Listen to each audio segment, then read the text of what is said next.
Let's. Here we are. Here we are. Hello, folks.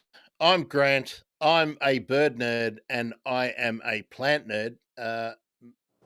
My professional qualifications extend to two fields. I was a tax accountant, and I am a horticulturalist. So there we go.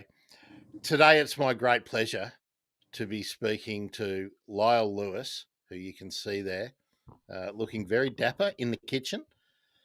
Lyle, if you don't know, is the author of the book which is sitting above my head called Racing to Extinction. You can get the book at the website sitting above Lyle's head, racetoextinct.com. Our Blue Sky handles are below us. It would be fantastic if you don't already follow us both, if you did. Lyle, this show is usually about the preservation of bird species and the people involved in trying to keep them ticking over. But your book posits that it is you and I and the collective us that are not long for this world. Would you like to just briefly tell us how this idea came about, and then perhaps we'll go over your background? But I really want to hit with the meat and potatoes first. Why are we in the race to extinction? Uh, because we're part of biodiversity. I mean, we often consider ourselves above other species, and that we have dominion over all. I mean, that's kind of a basic premise of a lot of religions. But the fact is, we're just part of an evolutionary continuum that has been going on the planet for 500 million years.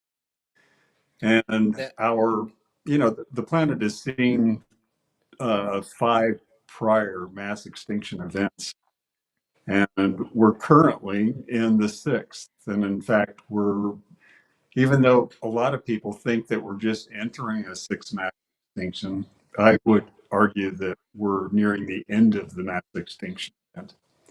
In terms of actual species that have disappeared, we're probably about a third of the way through the mass extinction event. But in terms of the actual time frame, we're we're at the to say we're at the 11th hour is an understatement. We're right at the last few seconds, and we've set up all kinds of species for extinction. And believing that we can live without the biodiversity of the planet is really a reflection of the lack of knowledge about how we fit into the environment, how we depend on the environment for our everyday life, and more and more as a result of so many people living in urban areas, we're just disconnected from the environment. And what? I don't really see birds as being. I mean, birds are just a subset of biodiversity, and so I spent a lot of my career um, trying to preserve biodiversity, and birds were certainly paramount among some of the species I've worked on throughout my career. So you are speaking with someone that has spent considerable amount of time, trying to conserve imperiled bird species. One of the takes that I hear all of the time from climate change denialists sort of hinges on the that statement you made that we're in the sixth phase of extinction. We're at 11:59 and 50 seconds. So it doesn't really matter. We don't need to do anything.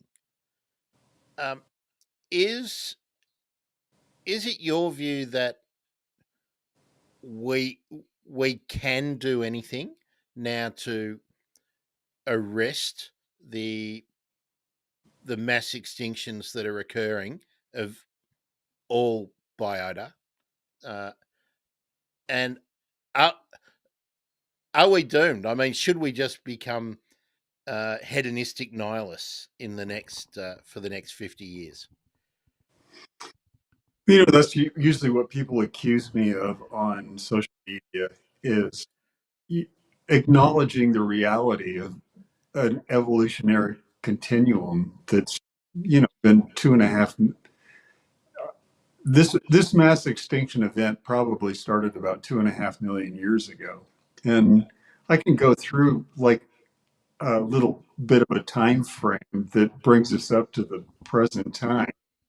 But mostly the people that accuse me of being nihilist and all these other things just don't understand that evolutionary continuum, are disconnected from nature, and don't understand their own impact of just living on the natural world.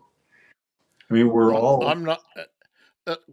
Can we follow up on that, because I'm not coming from any point of view that you're a nihilist. There's no, and I don't think I am. And I think when we talk about the footprint that people have on the planet, I mean, Naomi can probably give us an idea now, but I think it's about 2 years ago I basically went uh, uh, plant based, so no meat. And I was someone who, I mean, holy moly, I'm a pretty well proportioned fella.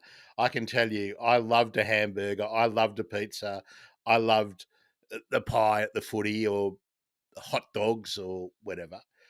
Um, but my horticultural background let me work out pretty clearly that we just don't have enough water on this planet for everyone to live the way that North Americans, uh, most Western Europeans, the UK, Australia, New Zealand, the way we do, and the aspirational want to be eating beef in for everyone in China and everyone in the Indian subcontinent, and increasingly in the um, South American continent, Central America, Africa. It just can't happen. There isn't enough water to produce all that beef, and there isn't enough arable land. So I guess the question I really want to get to, and I really do want to go over the history of the extinction process over the millennia, but what people always throw at me is, why do we bother? There's nothing we can do about it. Uh, we're all going to go extinct. So is I mean, do you think we can? Do you think we need to do all the climate amelioration projects? Do we need to be sourcing uh, sustainable products? Is an individual effort like mine to do away with dairy and meat and uh, is it worthwhile? I think. I think it's worthwhile for two reasons. One, just on a personal level, you to me it brings personal satisfaction that I'm not adding. Uh, I don't feel guilty, or I don't feel as guilty by adding to the problem. And secondly, we've only got now, and if we can help individuals of species right now, even though it's it's just now, it's no different than if somebody helped me or helped you through some kind of a little personal crisis. So, whether we all disappear or not, I mean, the analogy I use when people say why don't we just give up? Why don't we just throw in the towel? But you can use that same argument for our own mortality. I mean, we're all going to die. And if you accept that premise, why would you get out of bed? I mean, there's no use. You're going to die anyway. So, but in spite of that, I enjoy my life. I get up, I do what I can. I love nature. I love to move. I love to do all kinds of things. And I don't give up, even though I know I'm going to die. And the same thing is true just because I know our species will soon be extinct. That doesn't mean that I'm going to not try to do things for the things I love, which includes biodiversity. I'm sorry, just for a second. I'm just looking. So many of the people in the chat know each other and obviously are well acquainted with your work. So that's great. These lives are really really good for fostering community as well. So so Lyle, in your previous work, um, did you butt up against uh, that feeling um, of helplessness, that uh, echo grief that so many of the researchers and activists that I speak with seem to feel that they are doing on a personal level, and their projects are trying to do things uh, to preserve habitat as much as individual species, but that we just don't get the same sort of general commitment from government and the funding bodies that provide the means for all of these projects. Now, you spent, uh, correct me if I'm wrong, about 30 years working in uh, conservation adjacent positions in government. So, did you butt up for a lot of that time against feelings of echo grief? Only, only the entire career. There was never a time that I didn't. My entire career was defined by loss. And you know, when you first get out of college and you go into working in an environmental field, you kind of have this idyllic impression of the world and you're out there to conserve species.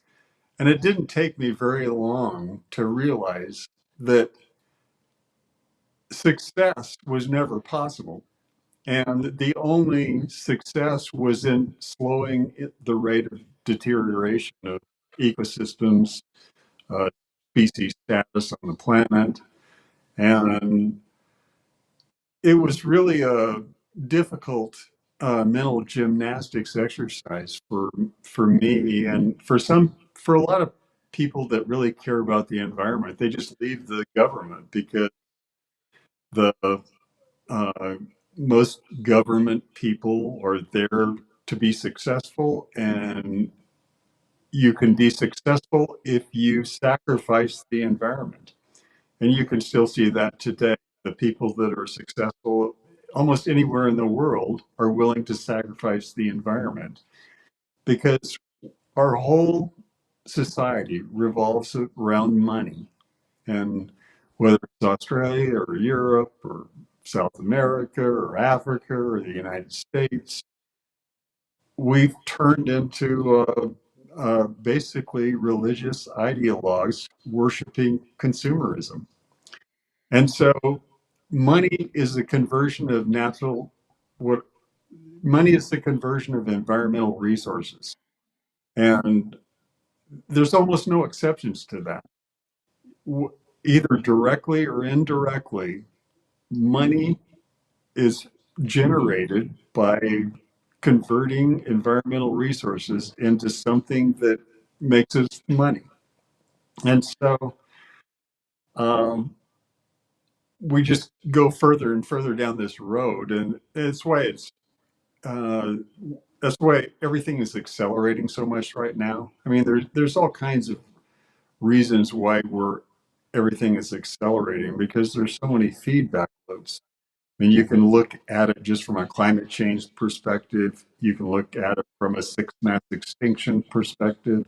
You can look at it from a chemical toxins perspective. You can look at it from an overpopulation perspective. But all of those things amplify each other and aren't independent. And so, um, very few people kind of take the a big picture view of what's happening, and are able to recognize that all of these things are feeding into what is a really scary situation. I mean, you talked we we talked just for a second about what happened in the White House yesterday, but I think more and more as population density increases, you're going to see more and more anarchy, uh, and you'll find, at least temporarily, sociopathic and psychopathic personalities will begin to take over. Yeah, one of the discussions that I frequently have with people in Australia is that we already don't have enough water in our main catchment in that services uh, the the whole of the southeast corner and most of the intensive agricultural um, land. I'm not talking about the rangelands of the outback and North Queensland and whatnot. Oh, what's happened to Lyle? Lyle's dropped off. Hopefully, he'll be back in a moment. Um, uh, yeah, she's just disappeared from the stream. Lyle, anytime you pop back in, it'll be fine. Um, I'll continue on that thought while we try and get Lyle back in. Um, we're growing almonds in a semi-arid region in in a catchment where there already isn't enough water for a number of the townships at the lower end of the catchment, and certainly in uh, a really important environmental region called the Coorong in South Australia. And we've over allocated agricultural water licenses for extraction, and we've turned those allocations, we've allowed them to be traded uh, uh, on the global market. So now a whole lot of um, hedge funds and Chinese uh, companies, Chinese individuals. Uh, Lyle's back. Here we go. Oh, Lyle's back, but do I have to? I have to do this again. Oh, I Well, do. the power went out here Oh, at my house there we go. and knocked out all of my. So I'm on my phone, and Well, it's still working. We've just got big We've just got inconvenience. big Lyle's head. Bear with us, folks. I've just got to trim Lyle up again. Uh, actually, what I can do is I can I'll try remove. to set my phone somewhere where. It's all right. It's all right. We've got it. We've got it. We've got it. There we go. We've got it. I might. We might not be switching scenes quite so often. We'll just leave it like so. Um, yeah, I was just talking about the situation, Lyle, that we have in Australia, where we have over allocated water in semi-arid agricultural regions. So there's not enough water for the agricultural purposes, and there's not enough water for the domestic uses in uh, in the townships. But we're still allowing the uh, water allocations to be traded on a global uh, in a global open market. So companies that reside in the British Virgin Islands uh, and other tax shelters are withholding the right to the water, and then when some big industrial user wants to get it, they will get they will buy it, and then people won't be able to clean their teeth and have a shower. It's just it just seems lunacy, but we've Well, the that lunacy isn't confined to Australia. I mean, the lunacy in especially the Western United States is incredible. The amount of, I mean, we have what we call paper water, which is uh, basically keeps lawyers employed for their entire careers, and just paper that people devise that they think is there, but the the bottom line is everything is so over allocated. The whole Colorado River Basin, which includes Los Angeles, Las Vegas, Phoenix.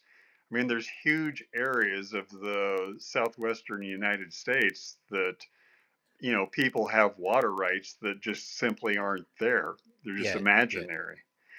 yeah And that's if you look exactly the at situation you here. know, I saw a climate map of where the greatest drought conditions are in the United States. And if you look, I mean, it's basically the entire Colorado River Basin is still in the middle of a major drought. And it's going to be interesting over the next few years how they uh, try to deal with the water shortages. But I mean, I think you're right, planet wide. I've seen um, whether it's actual water quantity or water quality, water is maybe could be uh, the limiting factor in terms of what creates wars and conflicts, because there's simply not enough water to go around, and No, already there's entire regions of the planet that are water deprived. yeah. And um, I mean, you're very familiar uh, with the migration crisis, something that I sincerely do not believe exists. But Australia is the originator of the policy where people who come in, you don't get upset about people flying in and overstaying and using all your resources. You only get upset when impoverished people risk their lives and come across the sea from, some people make the journey as far as the Indian subcontinent to the northwestern uh, uh, uh, shelf of Australia. More people come from the Indonesian archipelago into Australia. But these are people who have walked and jumped on carts and hitched a ride all the way from sub Saharan Africa, Northern Africa, the war zones of the Middle East, the, uh, the, the dictatorial hellholes of Eastern Europe, all the way around, and they've got to Australia, and then we say, "Oh, hello, you're obviously of no use," and then we pay poor countries to warehouse them. I we originated this system. The rest of the world is now copying us. You guys are trying to build a wall, but now you're shipping people off to Guantanamo Bay. Um, it's it's inconceivable to me that politicians and policymakers are not able to have the conversation with their populations that, hey, this movement of people is only going to get bigger and bigger and faster, and we we need to actually find a way to deal with it. There we go.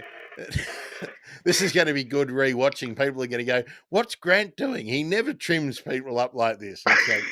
And so it's it, it's just one of the I was things of I live actually stuff, moved my phone fellas. because I was hoping my computer Yeah, would have come back on yeah, by now. yeah. Oh, we'll just. I think we'll just deal with it. That's just the way we'll go. The conversation is what's important. Now, there's a question here from the Devil's Therapist. Now, Devil's Therapist. Uh, Nearly everyone told us where they were from. I'd be interested to know where you were from. Question for both of us: when did you both read Silent Spring? So we'll answer that in a minute. And is it true that Australia had to import bees at some point in the past? Now, I'm not sure if we had to actually import bees. I think we imported some queens to replenish the hives. The problem that Australia has had with bees is similar to what has happened in Europe, and I'm sure it's happened in North America and other places as well, where uh, pesticides, insecticides have had a huge impact on pollinators other than bees, so that the bees that we have, and honeybees are imported here, we have native bees, but they are not as efficient as pollinators in agricultural sectors. They're very efficient on our native plants, and our native plants are also uh, highly adapted to bats and moths as well. But our agricultural crops need honeybees. We've also got the varroa mite now in Australia, and that's quite recent. And several districts have had to have culling of their uh, hives, and that has led to a shortage of honeybees uh, in the last few years. So I'm not an expert on that, but that's basically from what I've watched on the agricultural program Landline that we have here. I do remember watching a couple of features on honeybees, and it was certainly the varroa mite and the the desecration of non-target species who were important pollinators, but probably not recognised because nobody recognised what the native bees and moths do. Lyle, when did you read Silent Spring? When I was researching my book, probably about in 2019. I mean, I knew about Rachel Carson, and I knew, the theme of the book for, most of my career, but I just didn't read it until more recently. Yeah, I'm about the same. I think probably. I think I started reading it 2016 when I had a vague interest uh, in this topic. At that stage, I was a horticulturalist working in uh, commercial horticulture, and like everyone else, just trying to make a living, trying to get ahead. Uh, I hadn't had my epiphany at that stage. It was probably it was when the libraries reopened in our period of lockdown. So I'm guessing that was probably sometime in 2020 before I actually read the whole book. Um, so yeah, I was well aware of Silent Spring a long time before I had read Silent Spring. So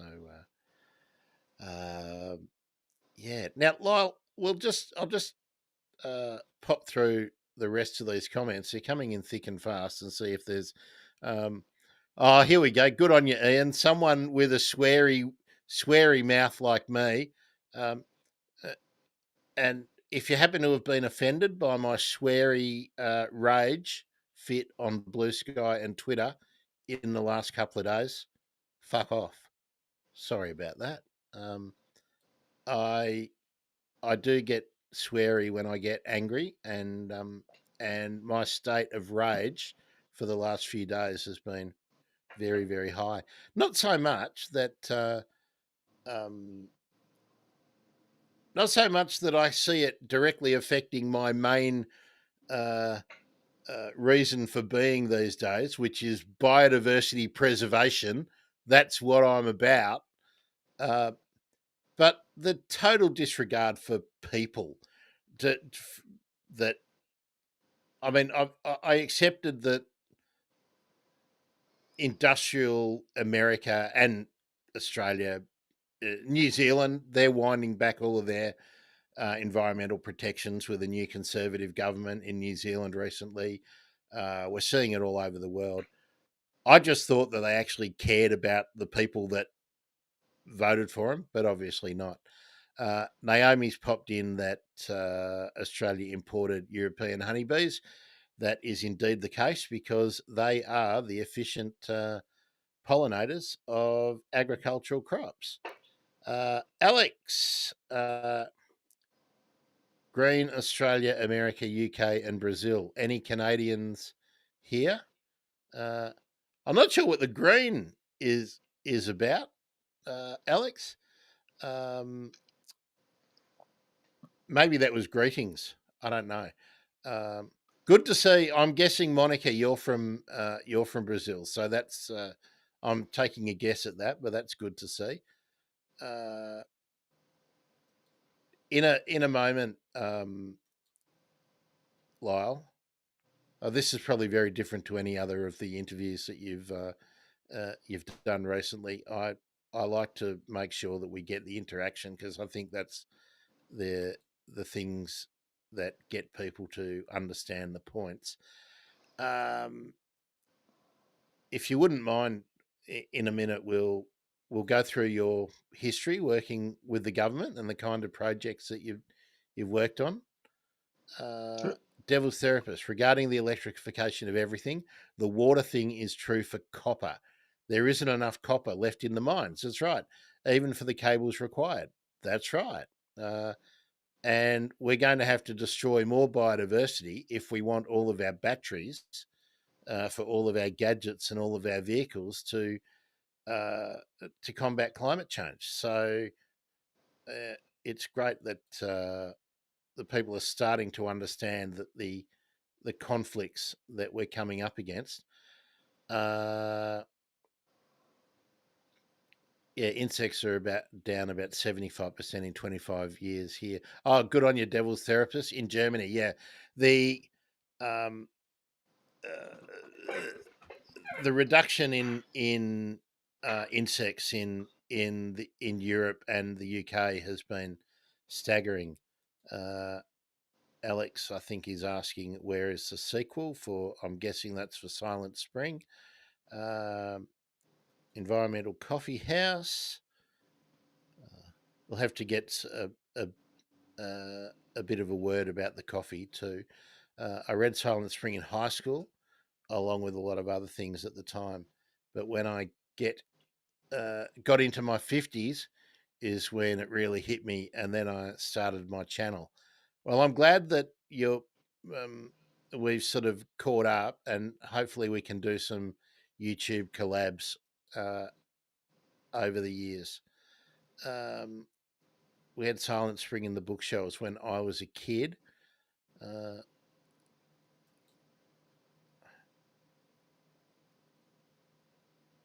had my epiphany when I entered the Doomosphere.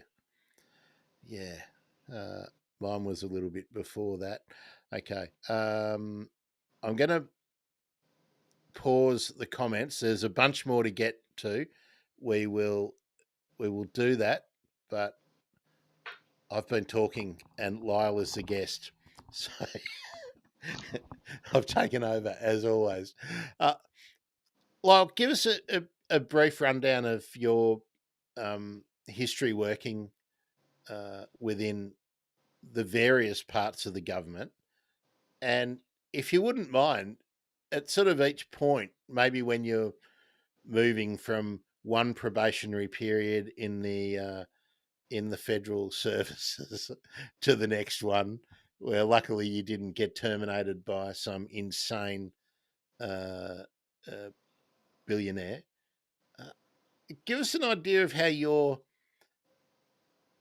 awareness of the fragility of continuing existence on the planet came around.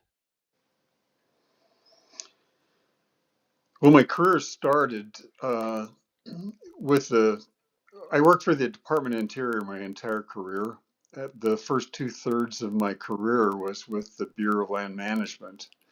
And uh, oddly enough, for the first 15 years of my career, I the only interaction with bird conservation I had was I did work on some greater sage grouse transplants in the 80s. But most of the first 15 years of my career was spent on soils, vegetation, and water. And then I began a fairly quick transition to fisheries and wildlife and began working more and more on first it was habitat and uh, and we had an imperiled species program in Idaho where we were trying to prevent imperiled species from um, becoming listed as endangered or threatened. And there was a handful of birds that I began working on there, like harlequin duck and mountain quail and a few others. And then as my career evolved toward the end, birds became more and more a part of the things that I was involved in and actually were some of the most controversial and difficult that I worked in. And eventually it resulted in kind of the final nail in my career coffin was the last 4 years I worked on a single bird, the northern spotted owl. One of the And so, best, what's that? one of the best birds. Yeah, and the the birds were always uh, controversial, and in the case of northern spotted owl, obviously it was controversial long before I started working on it. And I actually went into the office thinking that a lot of the problems had been solved and they had a strategy in place for how to conserve the bird and that it was working. And that my bubble was burst when I became a supervisor in Northern California and found out that, the bird was continuing to tank. And in fact, I personally consider it functionally extinct right now. That's one of the saddest things. I know one of the things I always bring up when I'm talking about the Australian situation is very few of our recovery programs are doing anything other than arrest the rate of decline for birds, and that's why so many people have got uh, the the sort of echo grief going on, and it's it's increasingly difficult to sort of know well how to cover things um, positively.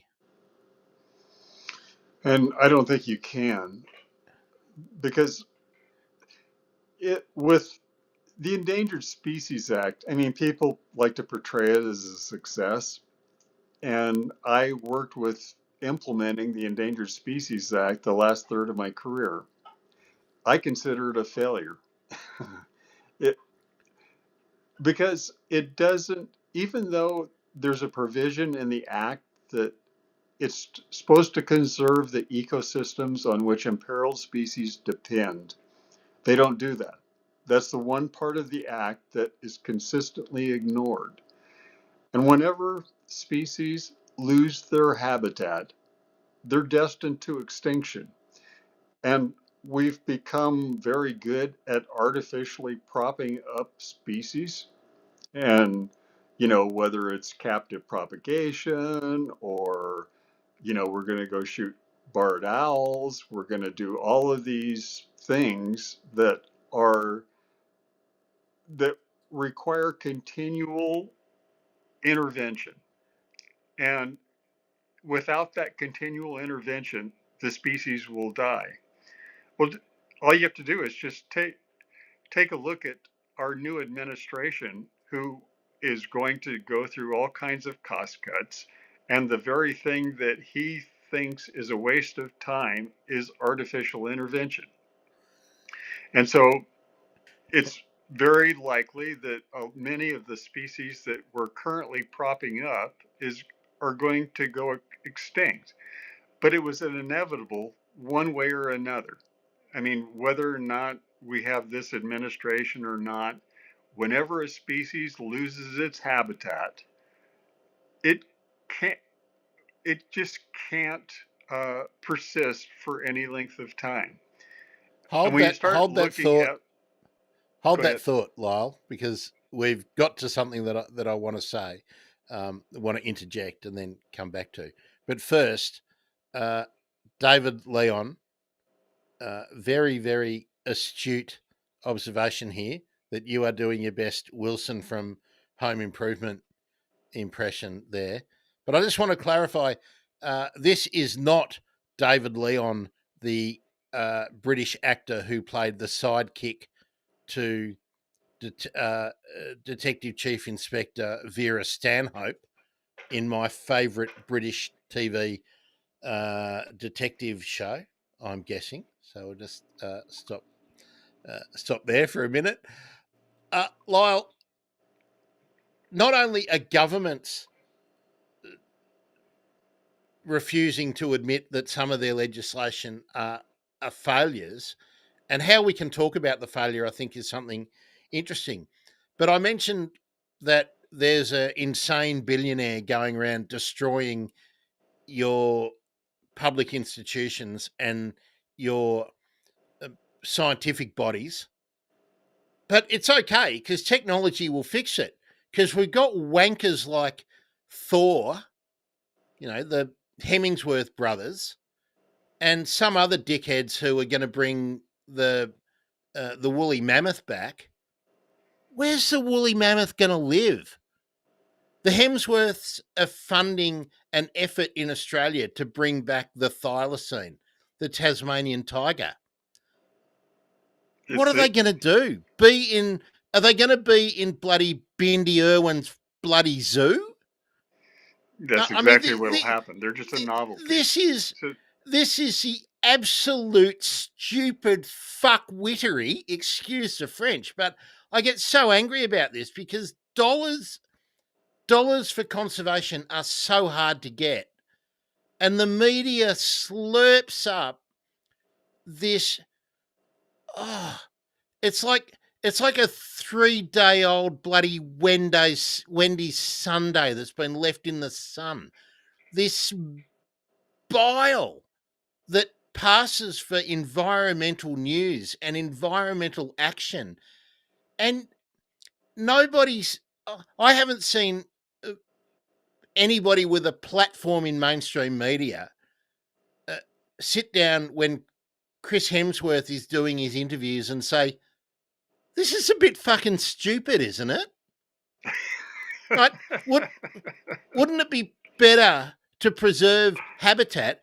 I mean, these guys have bought a little bit of land and they've done the pest exclusion fencing and all that, and this is where they reckon they're going to reintroduce it for.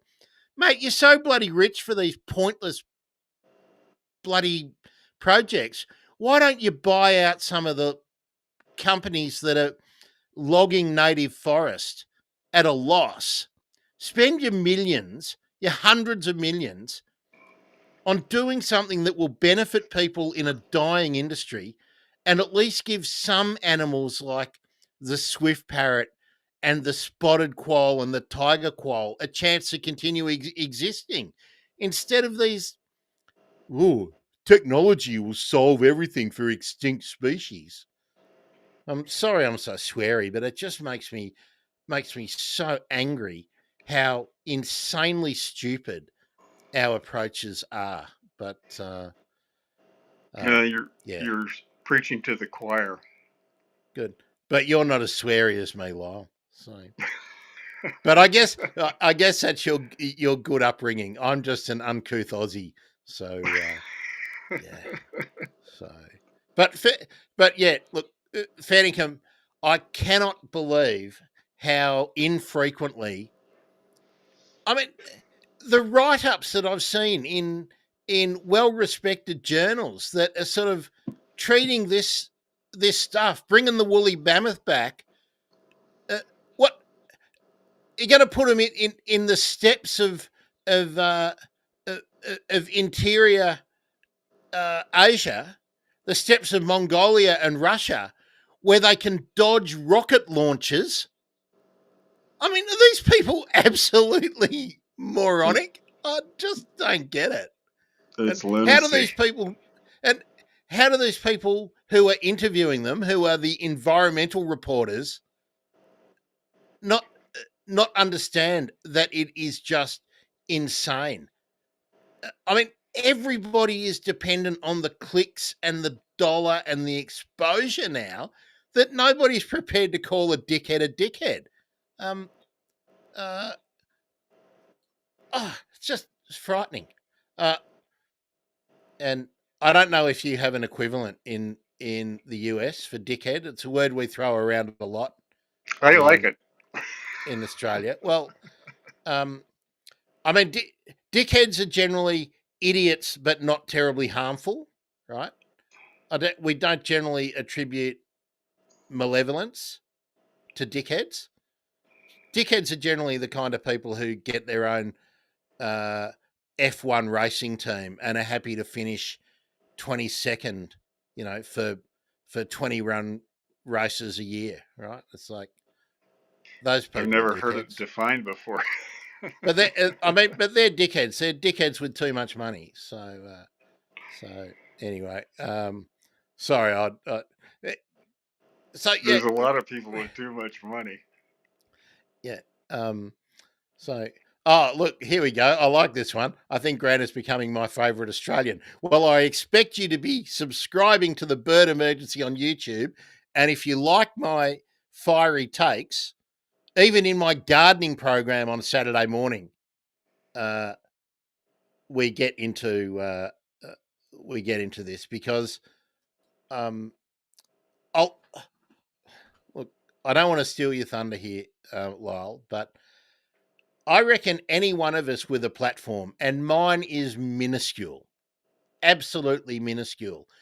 But when I rant and rave on social media, people notice what I say, and sometimes it's funny, and sometimes people with really big platforms. I was really impressed today that Mehdi Hassan and his audience have sort of seen this bird emergency thing going on uh, on Blue Sky. But everybody with a platform of more than about 30 or 40 people, I reckon, has got an obligation, not only from a biodiversity point of view, but now we've got a human rights point of view. There's so much stuff that we are letting just slide by. Um, we just need to get on get on with it. Um, Alex, thanks. You can see much more of me live. Can I put a plug in? I was going to say this at the end of the show, but um, I've had to start a new channel because I realised that being so political in my conservation stuff and especially my bird watching stuff upsets a lot of people, because a lot of people who are bird watchers and have enough money to travel the world going bird watching are actually part of the problem, and they don't like to be reminded of that. So you can, if you go to the notjustanotherpodcast.com/YouTube, you can be part of the birth of the Grant Rant channel on a show called Not Just Another Podcast. Anyway, Lyle, let's run through a few more of these comments. My channel studied the woolly mammoth issue. It is the most ridiculous project ever. But yes, it is the Moronocene. Yes, definitely. It is the Moronocene period. But don't worry. Won't it be great when everyone goes to Mars? When we're all when all of our great grandchildren are on Mars, there's going to be these biodomes with woolly mammoths and thylacines and passenger pigeons everywhere. It's going to be great. Naomi, some of the most mobile birds are the most endangered. The migratory birds have to rely on many countries preserving the habitat for them. That's when environmental protection acts show the weakness. It's really interesting that in Europe, a bird as that once as plentiful and as rich in the tapestry of literature in Europe as the turtle dove is endangered. And a lot of that is only because people are still using slingshots and slug guns to shoot them and eat them, because that's what the culture determines. Alex, dickwad. That's Canada, yeah, Alex, for dickwad, or is that a particular location? I know I see dickwad on teen shows in the UK, US sometimes. Here we go. And good on you, Environmental Coffee House. Seen several of my episodes. There's only about 150 or 200 of them for you to get through, and it'd be really good if you did watch them all, because I still need to get to 1,000 hours of watch time in a year. So that would be great.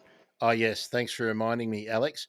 Hey, make sure you subscribe and hit the like button, because it really does help the channel. Did I get that in enough there?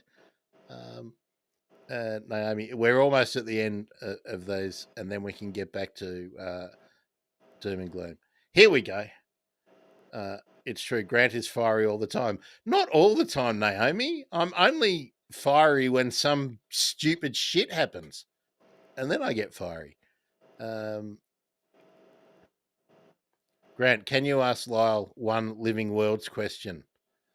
Lyle, would you answer? Oh, here it is. Here it comes. Hello, One Living World, by the way. More likely to have woolly raccoons than mammoths. My neighbour just photographed a raccoon raiding new pileated. Is that pileated or pilated? I've always said pilated. Woodpecker. Okay, dickwad in New York City. Where's the question? Where's the question? Did I miss a question? Hang on, I'm going back.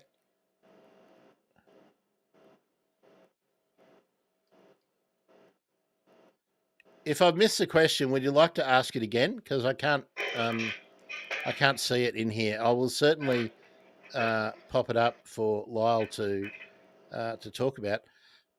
Lyle, we got a little bit.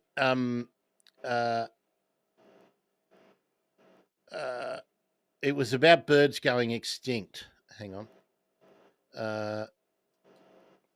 It's back in the chat. It's a really good question. Well, would you like to re-ask it? Because it's really difficult for me to go back in the chat.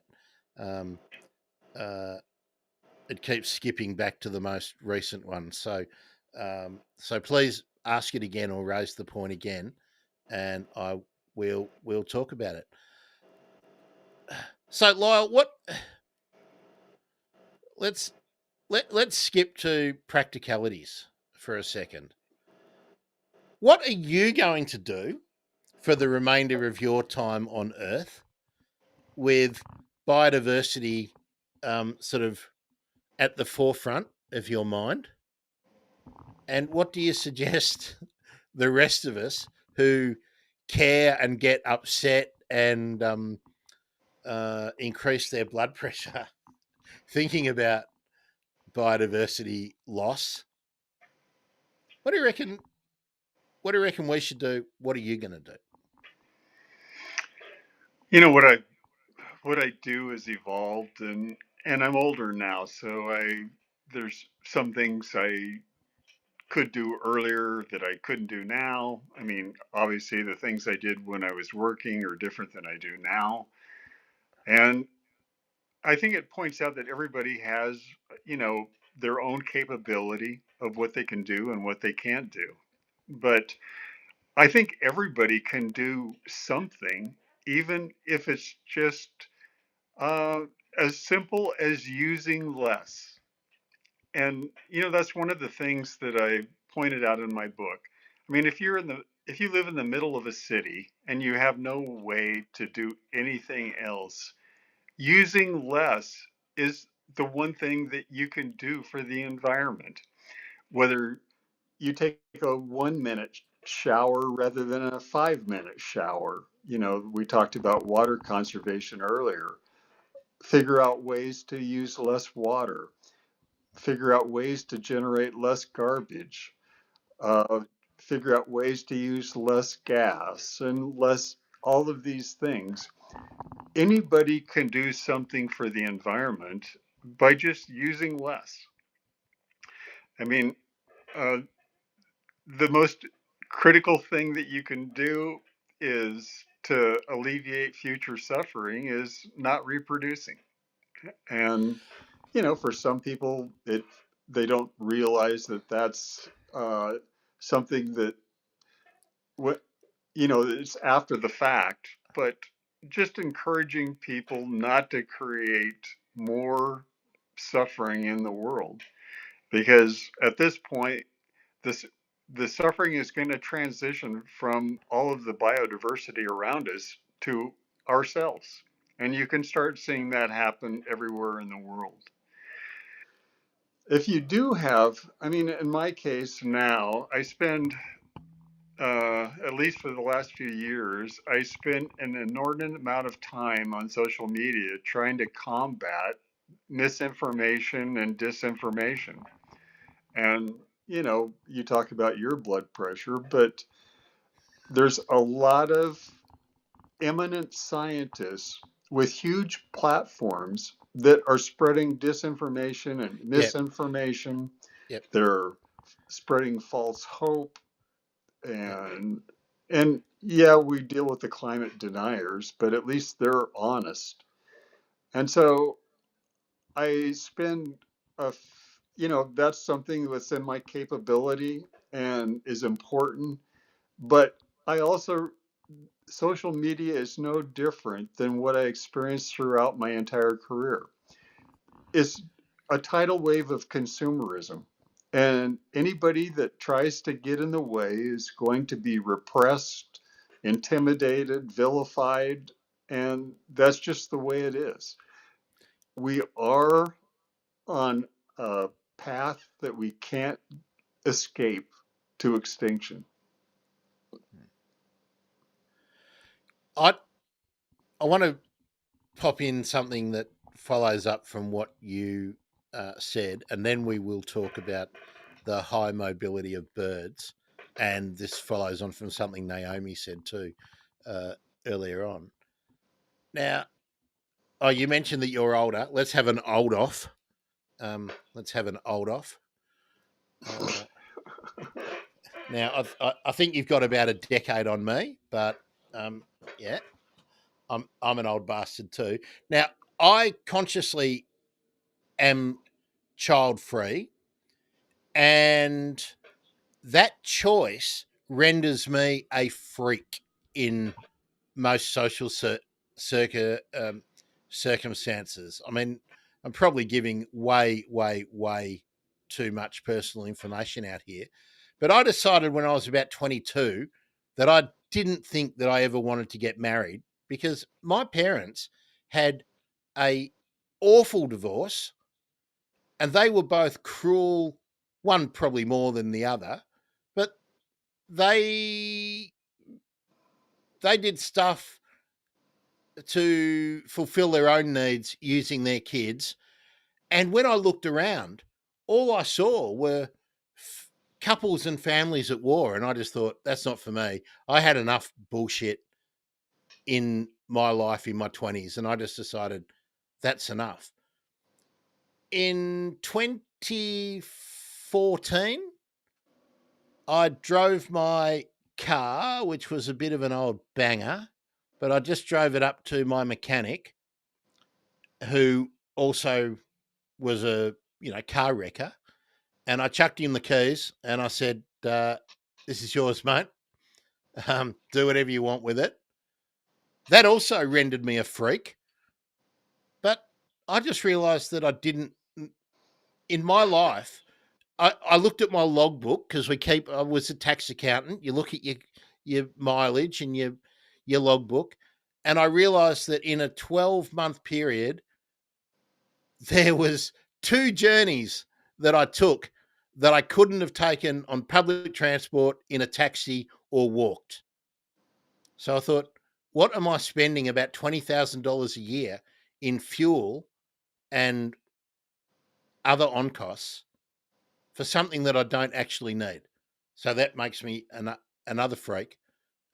And then I had cancer. I had cancer just before the lockdowns here in Australia, and had surgery, had kidney and a massive tumour taken out. Everything's fine, but at that point, I just went, I don't really need to eat all this crap anymore.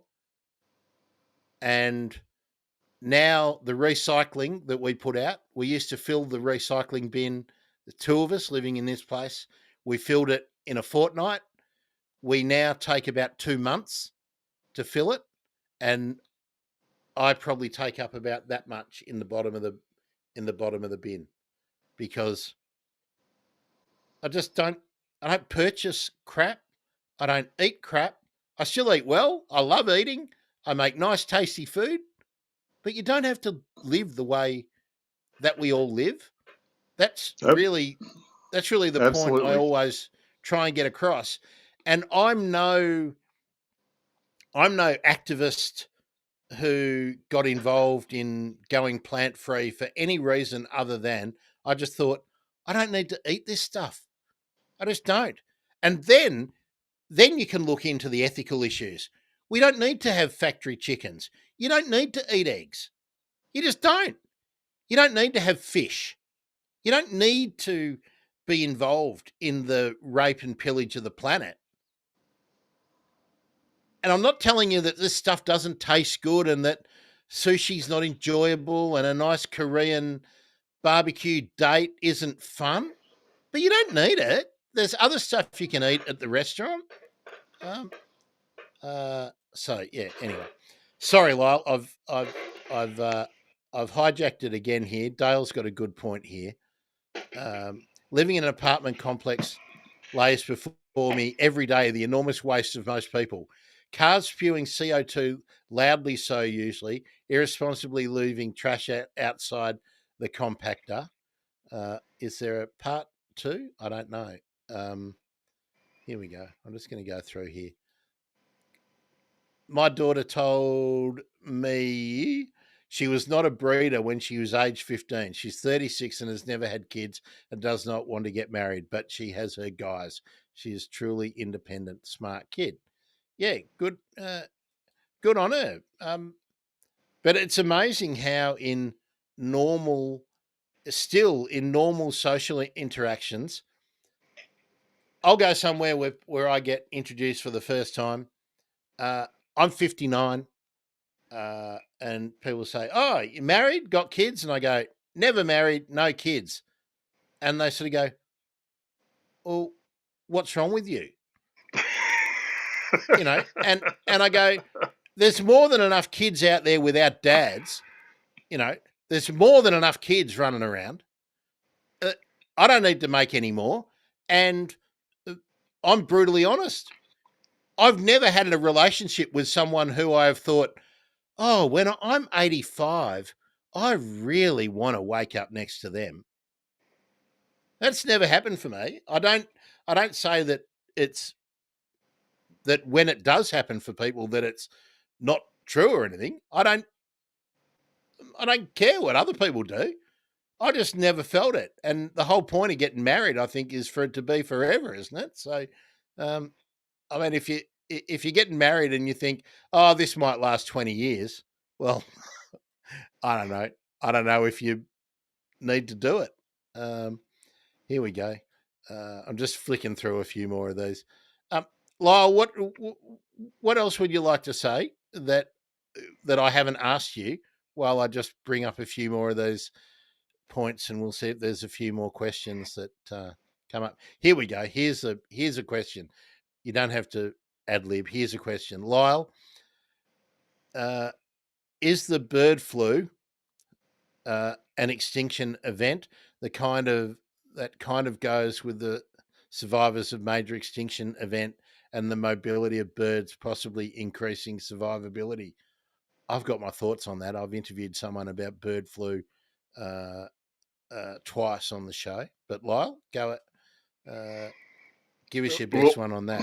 my guess is you probably know more about it than me, but just generally speaking, there's all I mean, there's like 1.7 million viruses and that could leap from animals to humans. And there's the not only is there viral spillover, but there's viral mutations. I mean, you're seeing the possible mutations with the bird flu, but there's all kinds of possibilities for uh, a pandemic of epic proportions. And that's, I mean, that's the other part of overpopulation where people go into denial is infectious diseases aren't possible without dense populations. And I when I wrote my book, I kind of went back in time and looked, what was the global population when epidemics first uh, happened, and it was 5 million. There was 5 million people globally when the first epidemic happened in northern China. By the time we got to pandemics, the global population had reached 100 million. And so you think about how much more tightly packed together we are now than we were with the first pandemic. And now, we have pandemics going on all the time. All of the vaccines that we have, that we normally just take for granted are just part of a pandemic. But there's going to be more and more and more. There's going to be more mutations. And at some point in time, it's like we're juggling all these balls in the air. One of them's going to drop. And this is just infectious disease. I mean, we've talked about water already, but there's all kinds of other weak links in our ecological chain that are just frayed and ready to break. I think that's a really important point. I When I see questions about avian influenza, um, people often ask me about the threat to birds for avian influenza. Now, avian influenza for birds is like a really serious flu outbreak for people, but they're adapted to it, and a proportion of the population survives. The real risk, and the reason that we cull every chicken within, I think in Australia, in Victoria, we've had some not the same strain that you've got over there and in Northern Hemisphere, but we've got a different strain hitting chickens here. I think every domestic bird within 8 kilometres of one infection gets culled.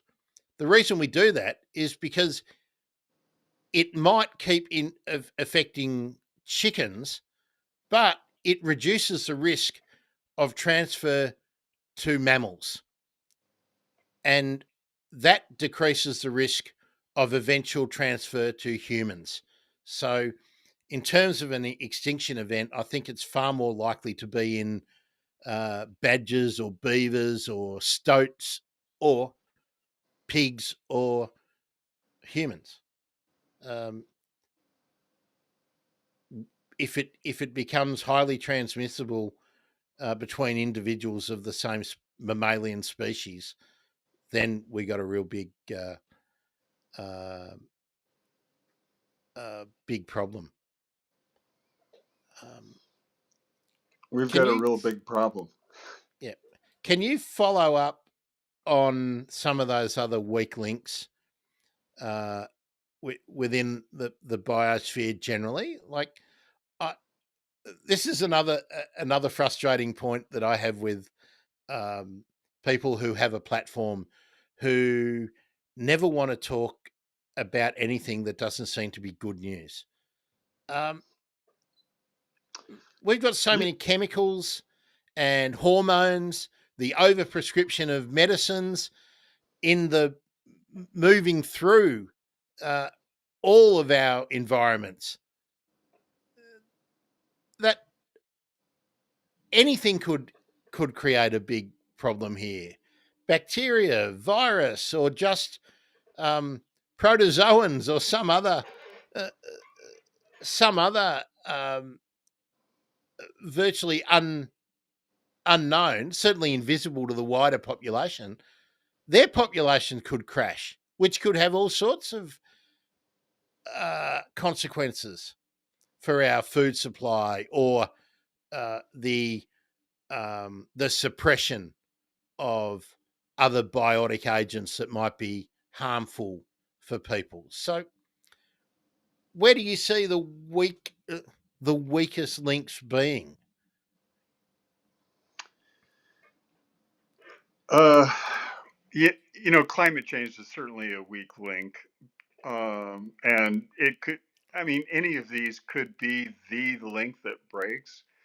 The one that I think is more of a sure thing is agrochemicals and microplastics.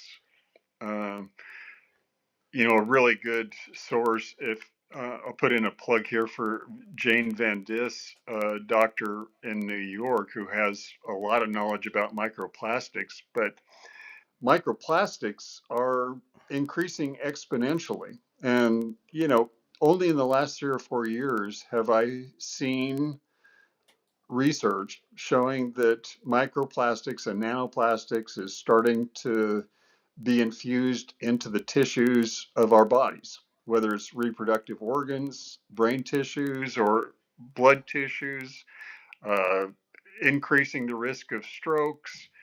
And my guess is that the microplastics that exist today are microplastics as a result of plastics that were thrown away 20 or 30 years ago. Yeah.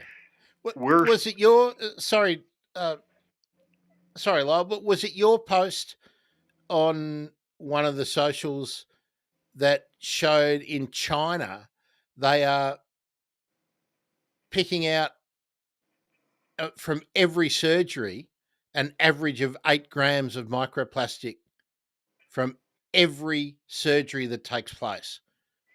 Was I don't think that was mine. I did uh, a post recently that showed there is like a teaspoonful of microplastics in people's brains now.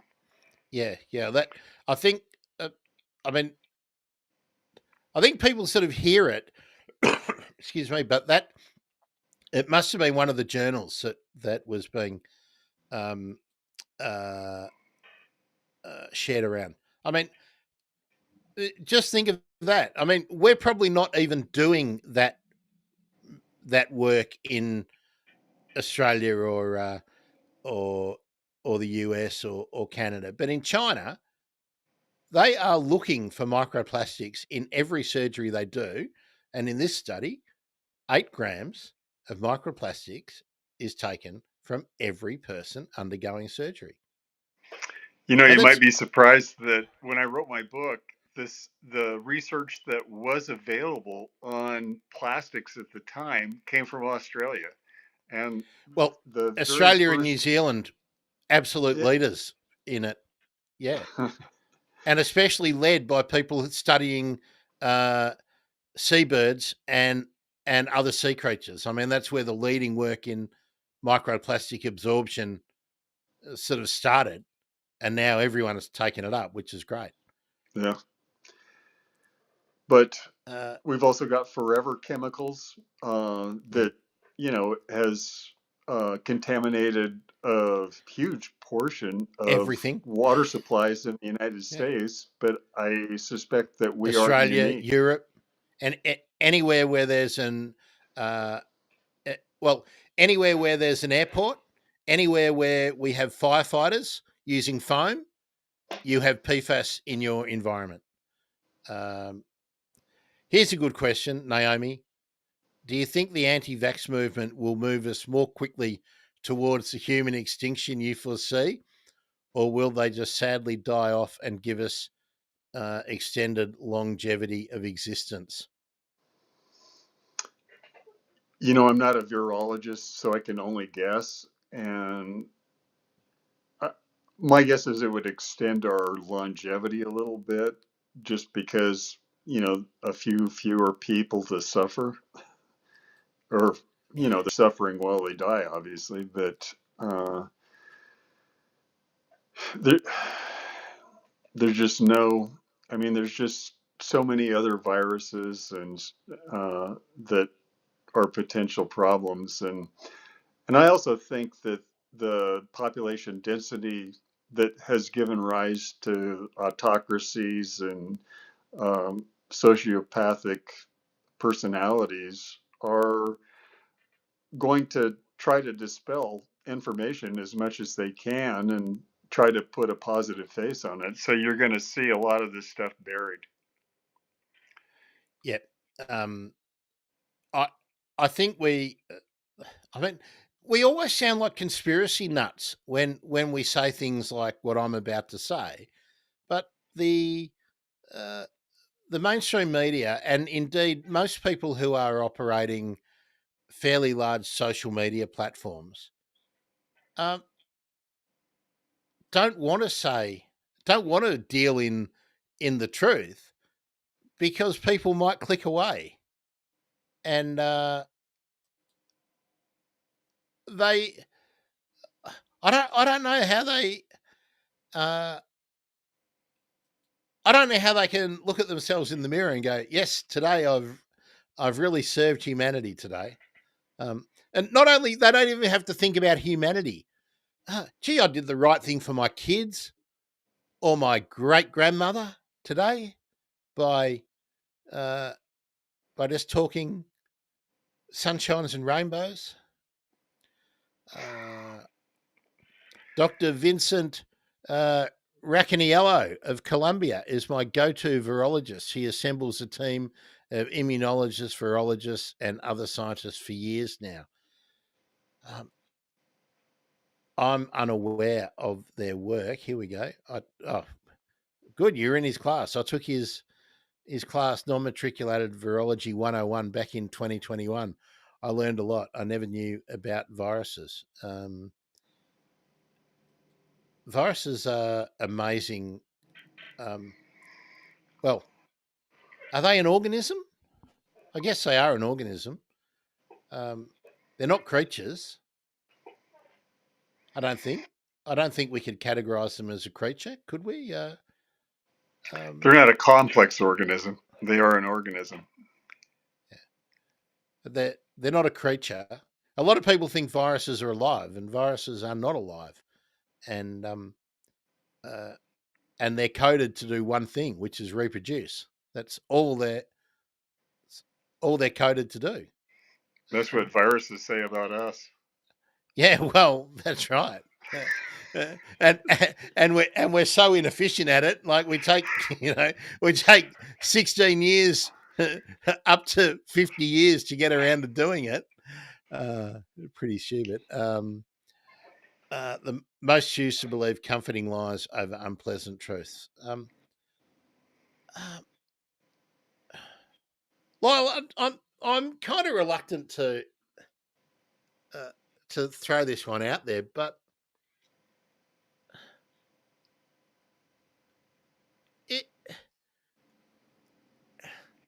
it's kind of probably it's probably going to break terms of service. So I might leave it there.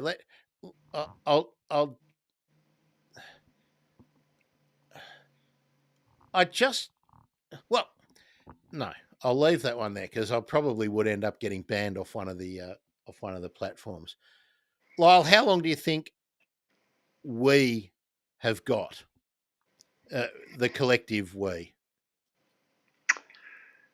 You know, in my book, I was encouraged to actually put a date on it, and I kind of hate doing that just because I see so many people lambasted because, you know, they were wrong.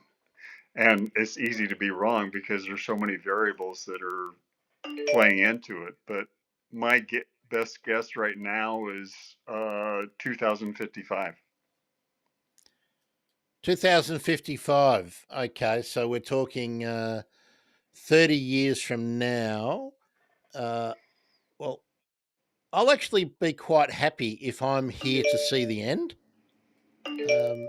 Now, are you getting messages telling you've got to go and do something? Because I know we've been on for ages. No. Please. Computer is burping. It's alive again. Please do let me know if you have to go. I'm happy to keep talking for as long as people are asking questions or making relevant comments. Unfortunately, the Republican Party in the United States has become a unwoke mind virus. Yeah.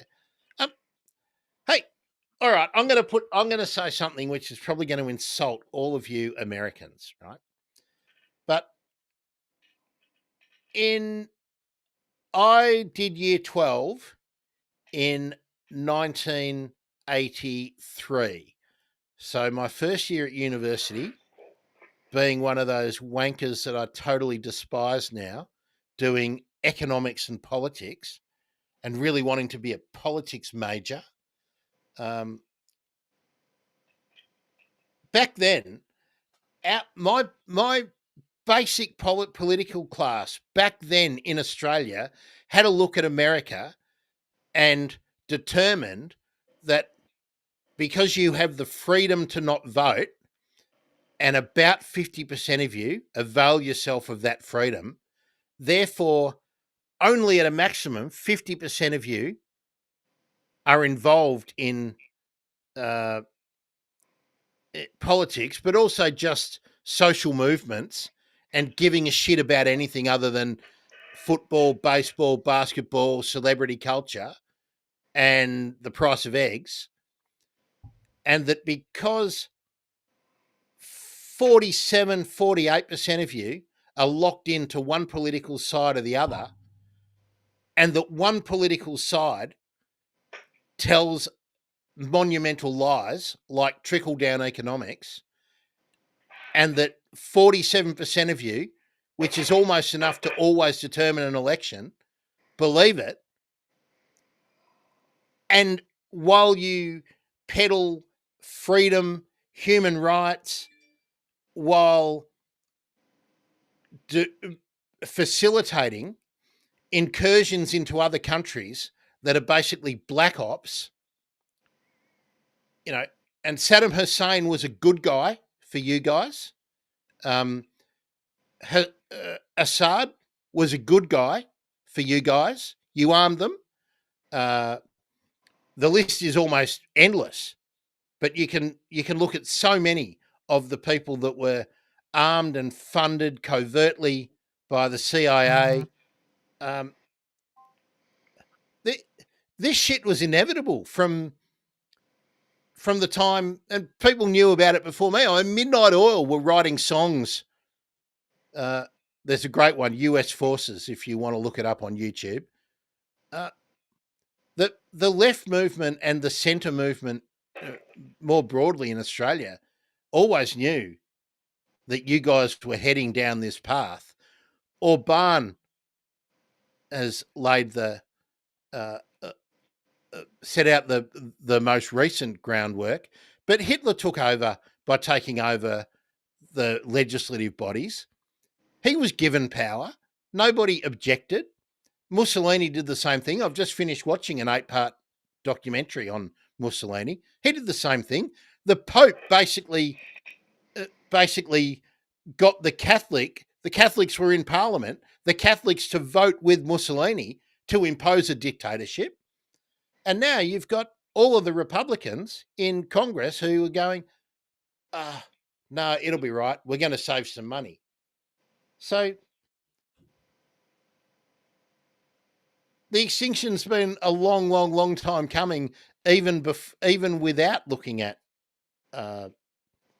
the archaeological and geological record of extinctions. I mean, the system that we all live in, I mean, we're so intertwined with what happens to you guys.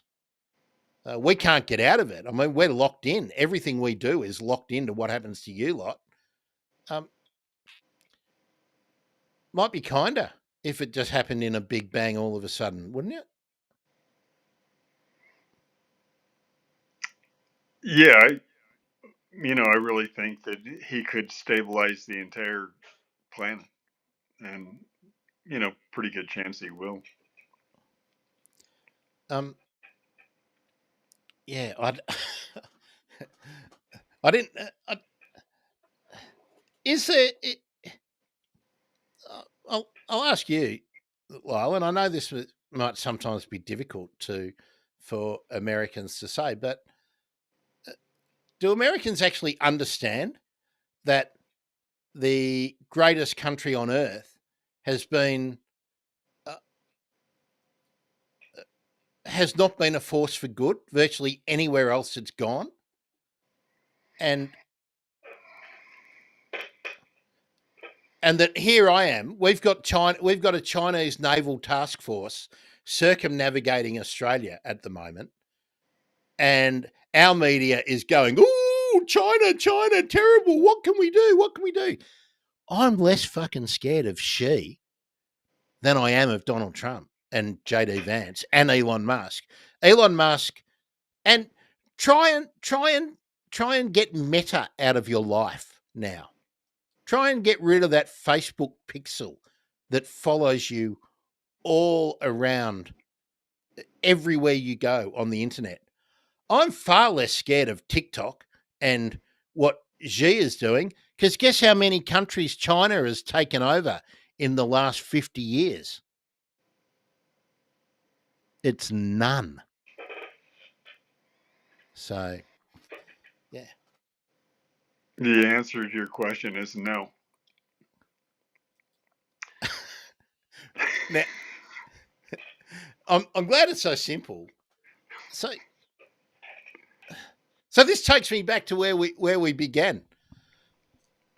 If the extinction is inevitable, and I don't think you're a nihilist, so don't take the point that I am thinking that, but is it reasonable for people if they pick up your book, or if they watch this, if they can get past my sweariness, because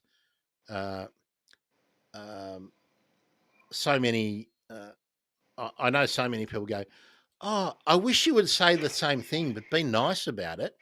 I really wish you were nicer about things." Fuck that. Not you, Lyle, and not people in the chat, but I'll point at America, and I'll point at Elon Musk, and I'll point at the Tories.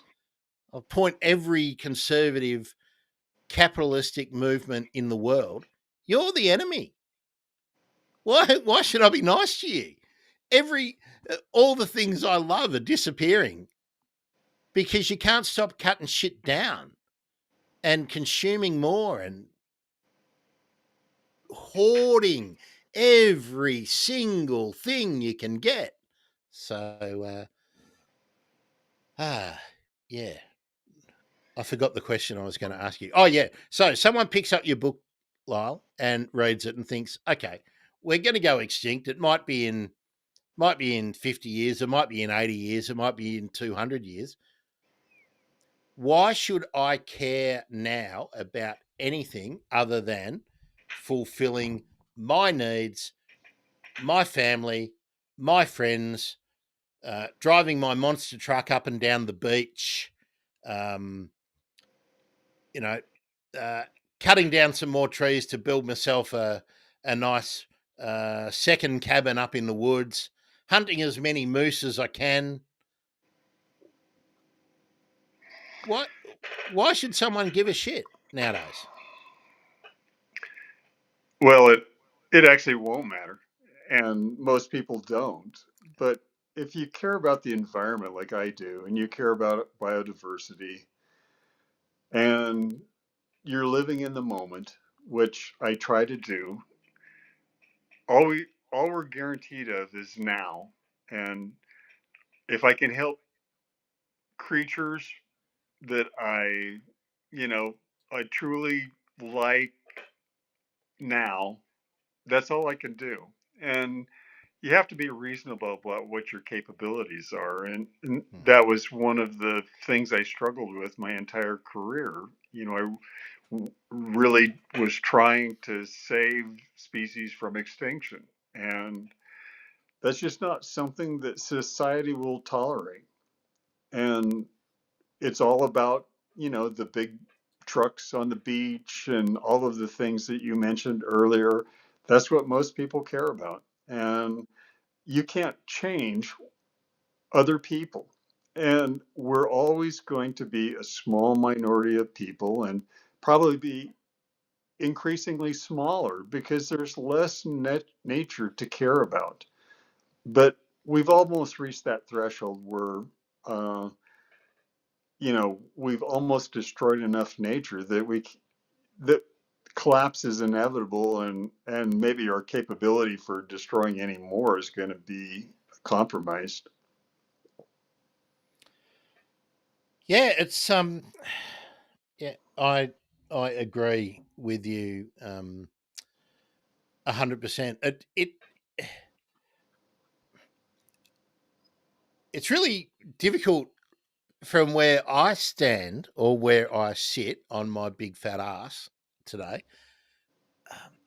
I want people to make a difference in their gardens. I want people to plant plants which will encourage local wildlife in, and I want people to enjoy the what's around them, and I want them to notice what we've still got around us.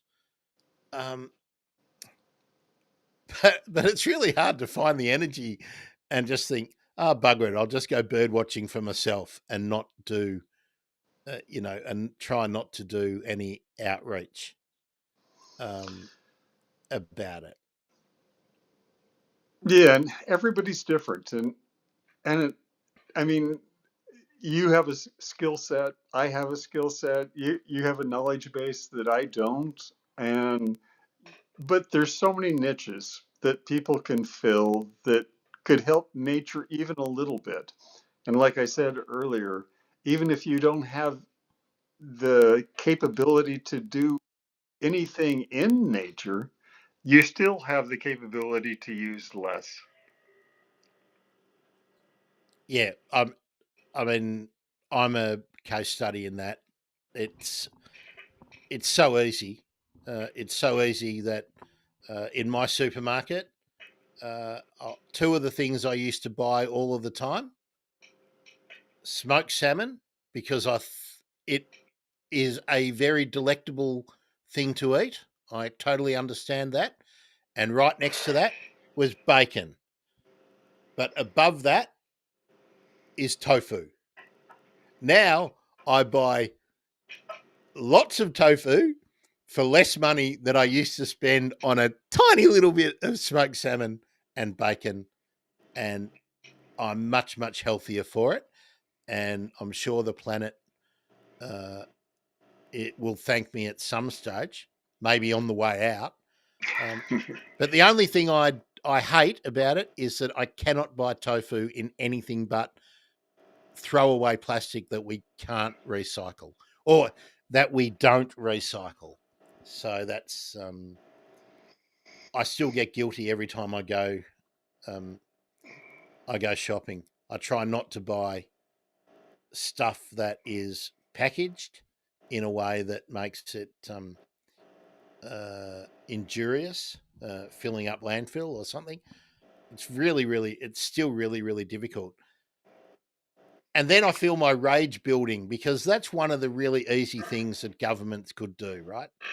They could just say, hey, put your drinks in glass, and all of the glass, every person that, I mean, they could just make suppliers of goods responsible for the cost of the waste.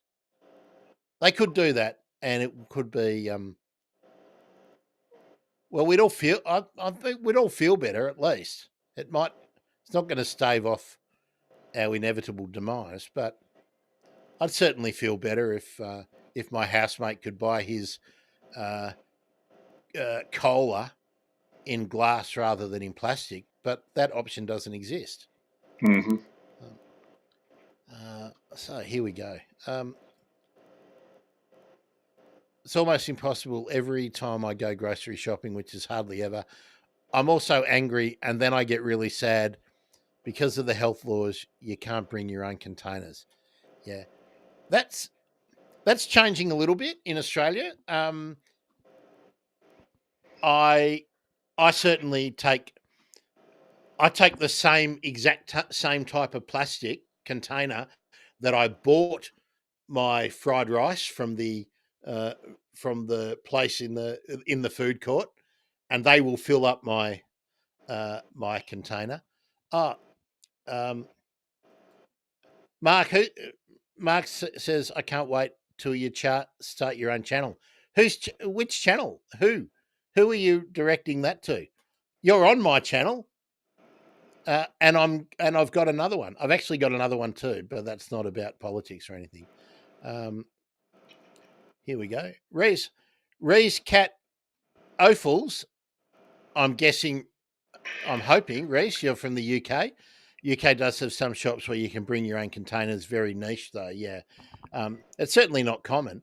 But we can take I can take my coffee mug or my tea mug in, as long as I take it with me.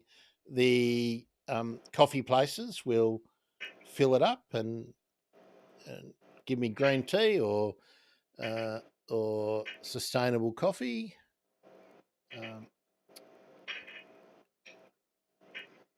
Actually, Lyle, can you tell me something about this? Because I don't know how the US works. Where I live in Melbourne, we put out 3 bins at the moment.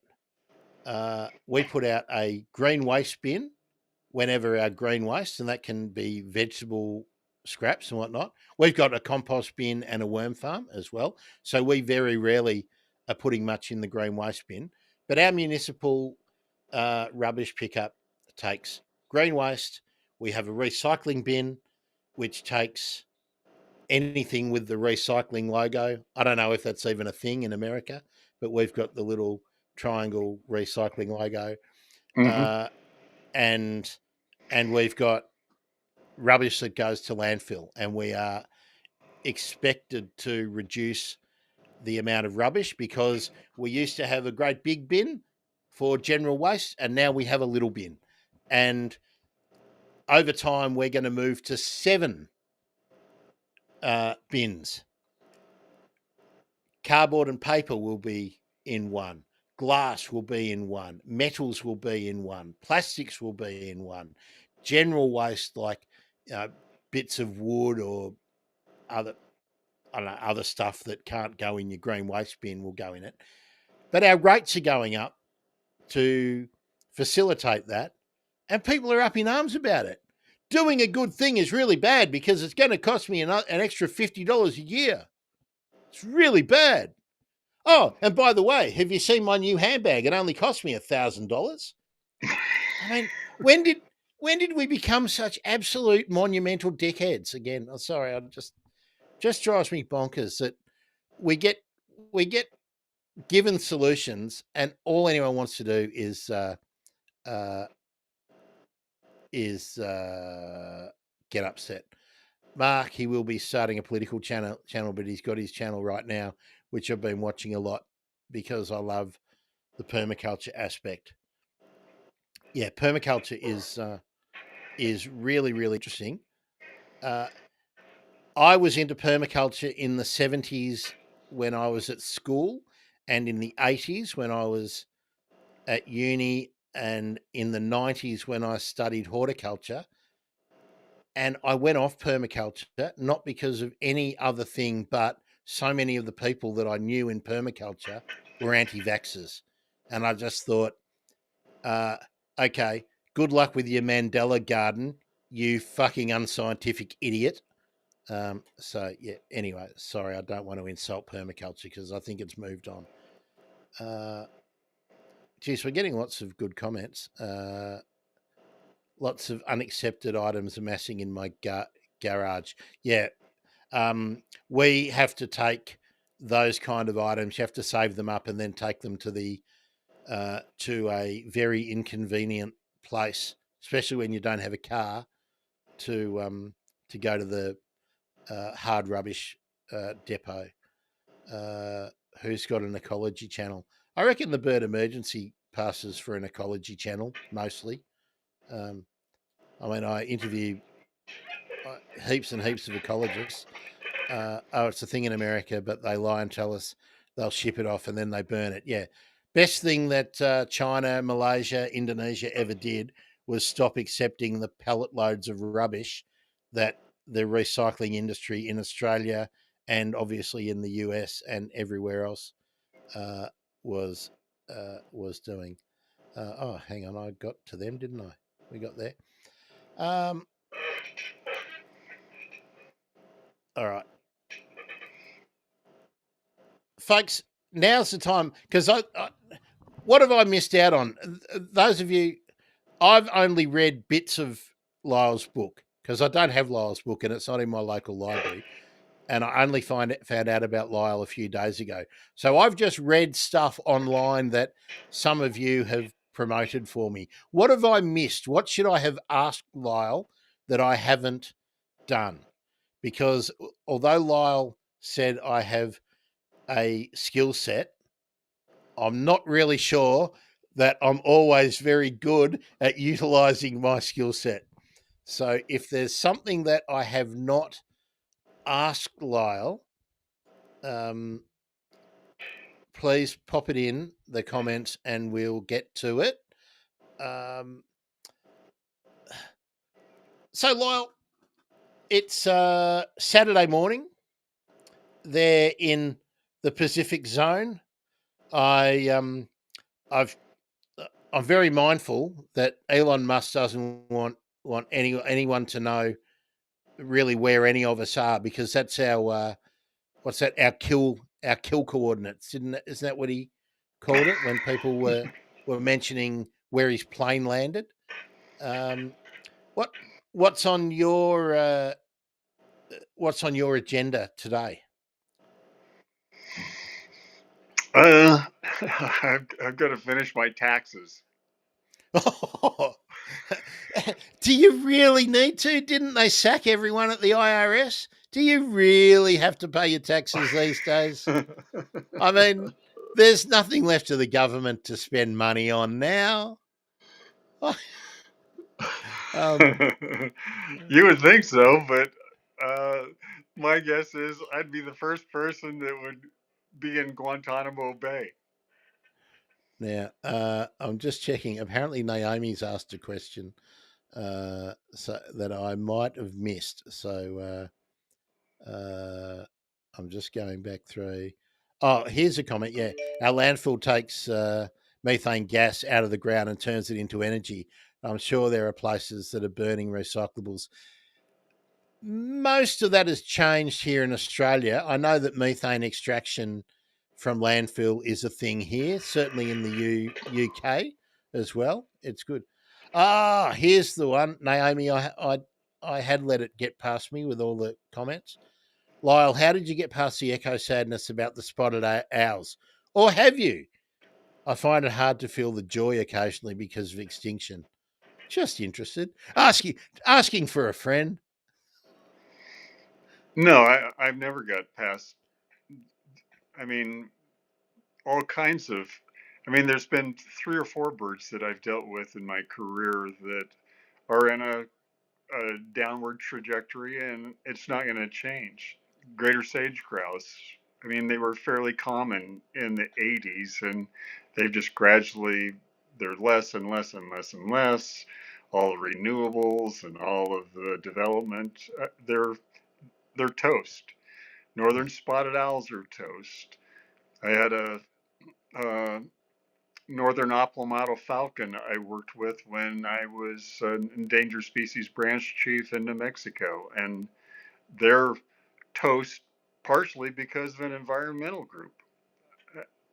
So the list goes on, and we're reducing species numbers all the time so they can't adapt to the changes that we're manifesting on the environment, or we're destroying their environment so that there's no way that extinction isn't inevitable. I read an article earlier today that raised the proposition that now that we are starting to accept that plants are able to communicate with each other and that they have some form of what we would call memory, that that old trees can't adapt, but that it may be possible. There we go. You do I, have a mouth. You, I, you do have a mouth. I'm using my phone and I wasn't planning on it, and now the battery's starting to run out. Oh wow. Well, I'll tell you what. I'll whiz through as many uh, of these two. There's about 7 or 8 left, and then we might pull up stumps. I've really enjoyed talking to you, Lyle. I hope we can do it again and maybe workshop. Maybe we can get some other people in on a panel and workshop. A theme that we might want to tease out a little bit better.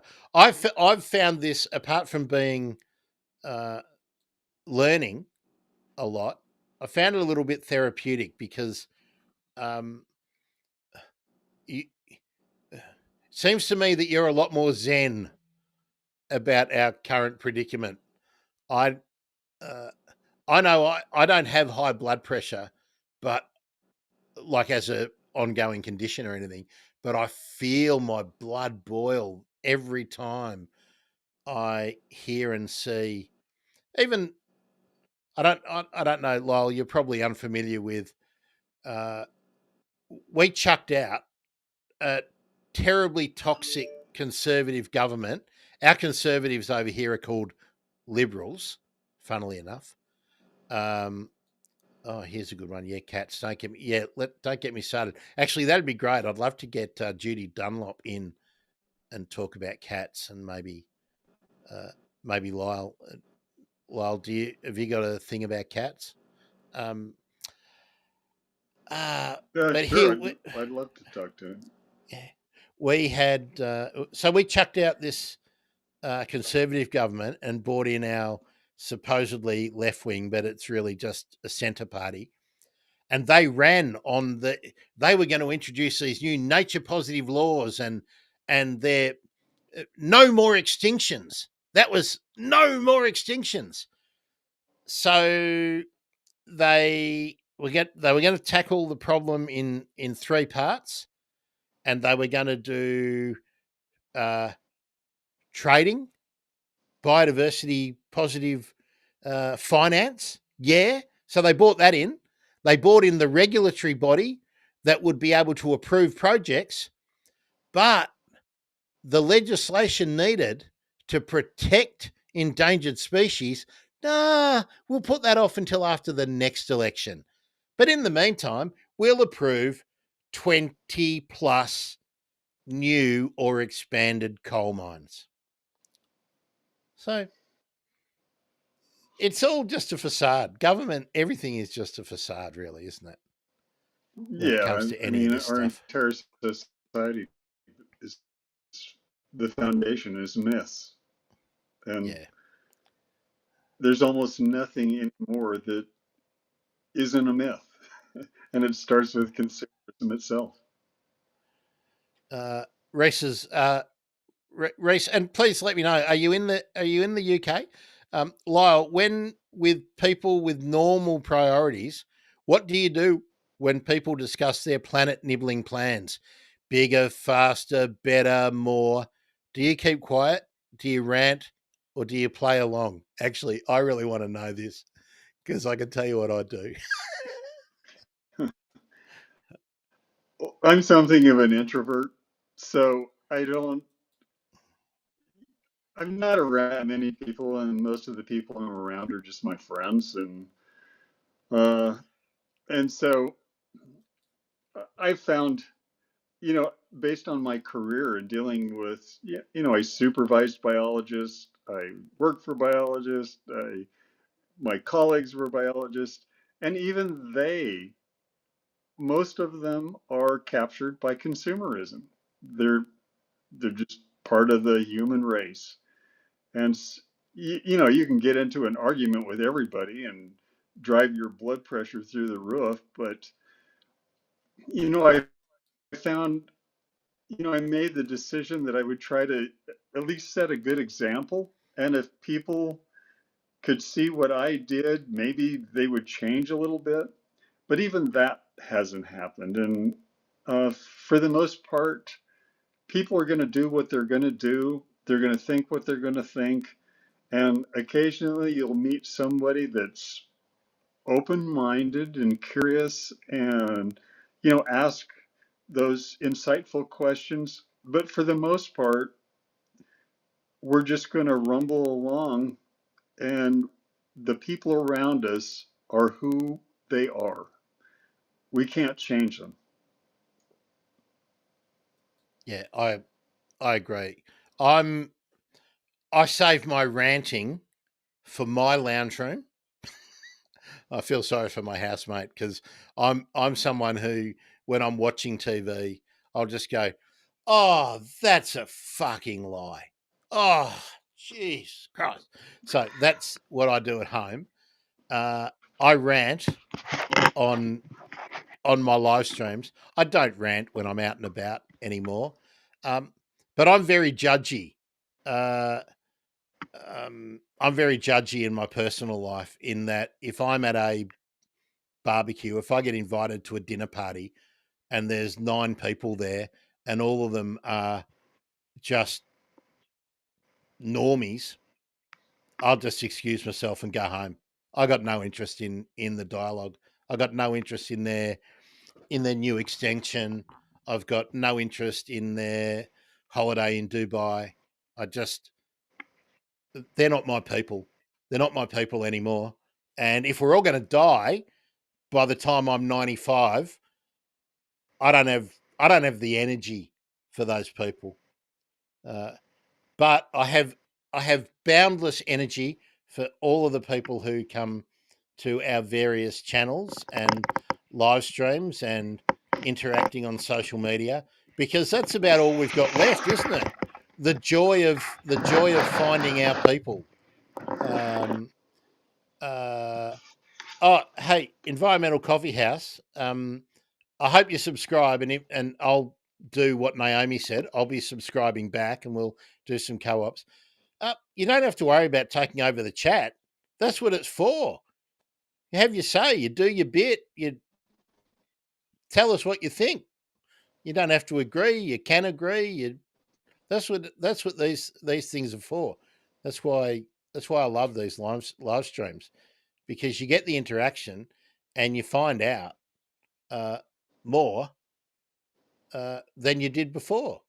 And you might even pick up a few new swear words. I threw in struth for you all earlier on.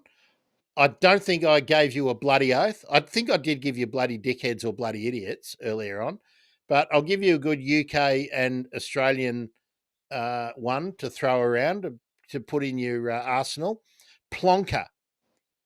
I saw an absolute plonker today in the Oval Office. Would anyone like to have a guess who the plonker was? Bueller? Anybody? Lyle, who do you reckon the plonker was? Oh, there's Vance. a lot. No. Oh, no. Vance was like Biff.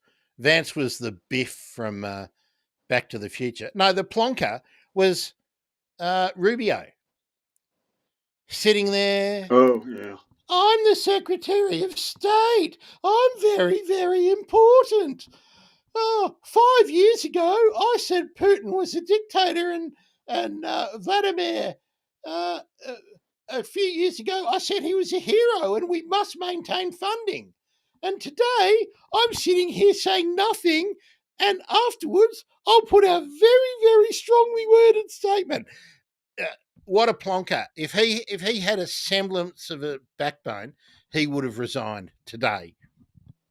But that's why I say I am compelled to vote, and our community is engaged, and we recognise plonkers, and we don't reward them, and we chuck them out. We occasionally get charlatans. We occasionally get malevolent pieces of shit like Donald Trump, but they don't stay with influence. They might hang around for 30 years in Parliament, but they're marginalised and ostracised because 70 or 80% of our community are actively involved, and we're interested, and we don't put up with these fucking idiots. I don't know if you can hear me or not. Oh, we can hear you still. I can't hear anything anymore. Oh no, folks. Can you still hear me, folks? Let's see. Do I need to restart this? No, I'm still there. Folks, let us know.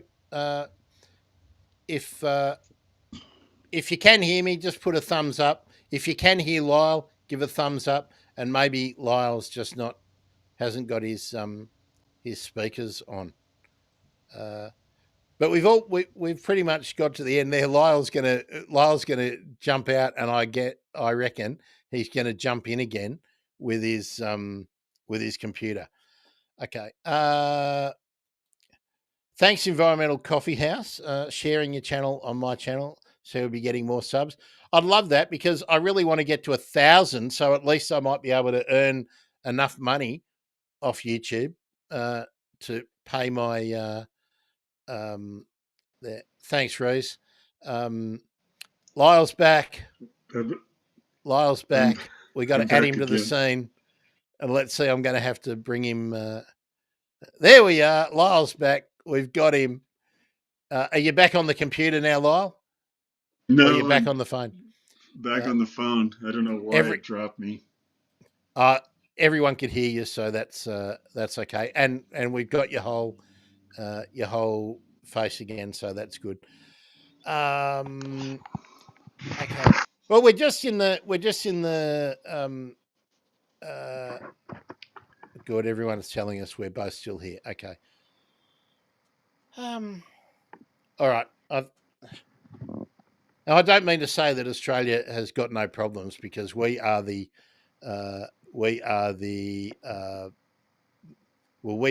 originators of the absolute cruel migration policies that the rest of the world is now starting to emulate. Oh, now Naomi's given us one of our best swear words, our best Aussie swear words. If you've got kids in the room, I suggest you get them out. I should have given you that warning earlier. Kenoth, mate. Was it a good party? Oh, Kenoth, mate. Kenoth. So there we go. There's a good Aussie one if you want.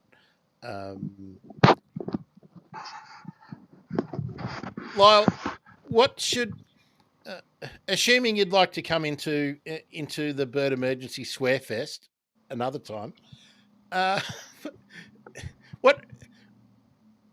what do you think is something that we can discuss and try and be proactive or positive in the future? Do you reckon we've got another hour in a subsequent discussion where we can recognize our impending doom, but we can try and feel less shit about it? Well, I think there's so many things we can do, from, picking invasive weeds from, invasive plants are a huge ecosystem problem, and for the most part, either people do industrial use of pesticides or whatever, but just manually going out and picking a few invasive plants is something that just about anybody can do.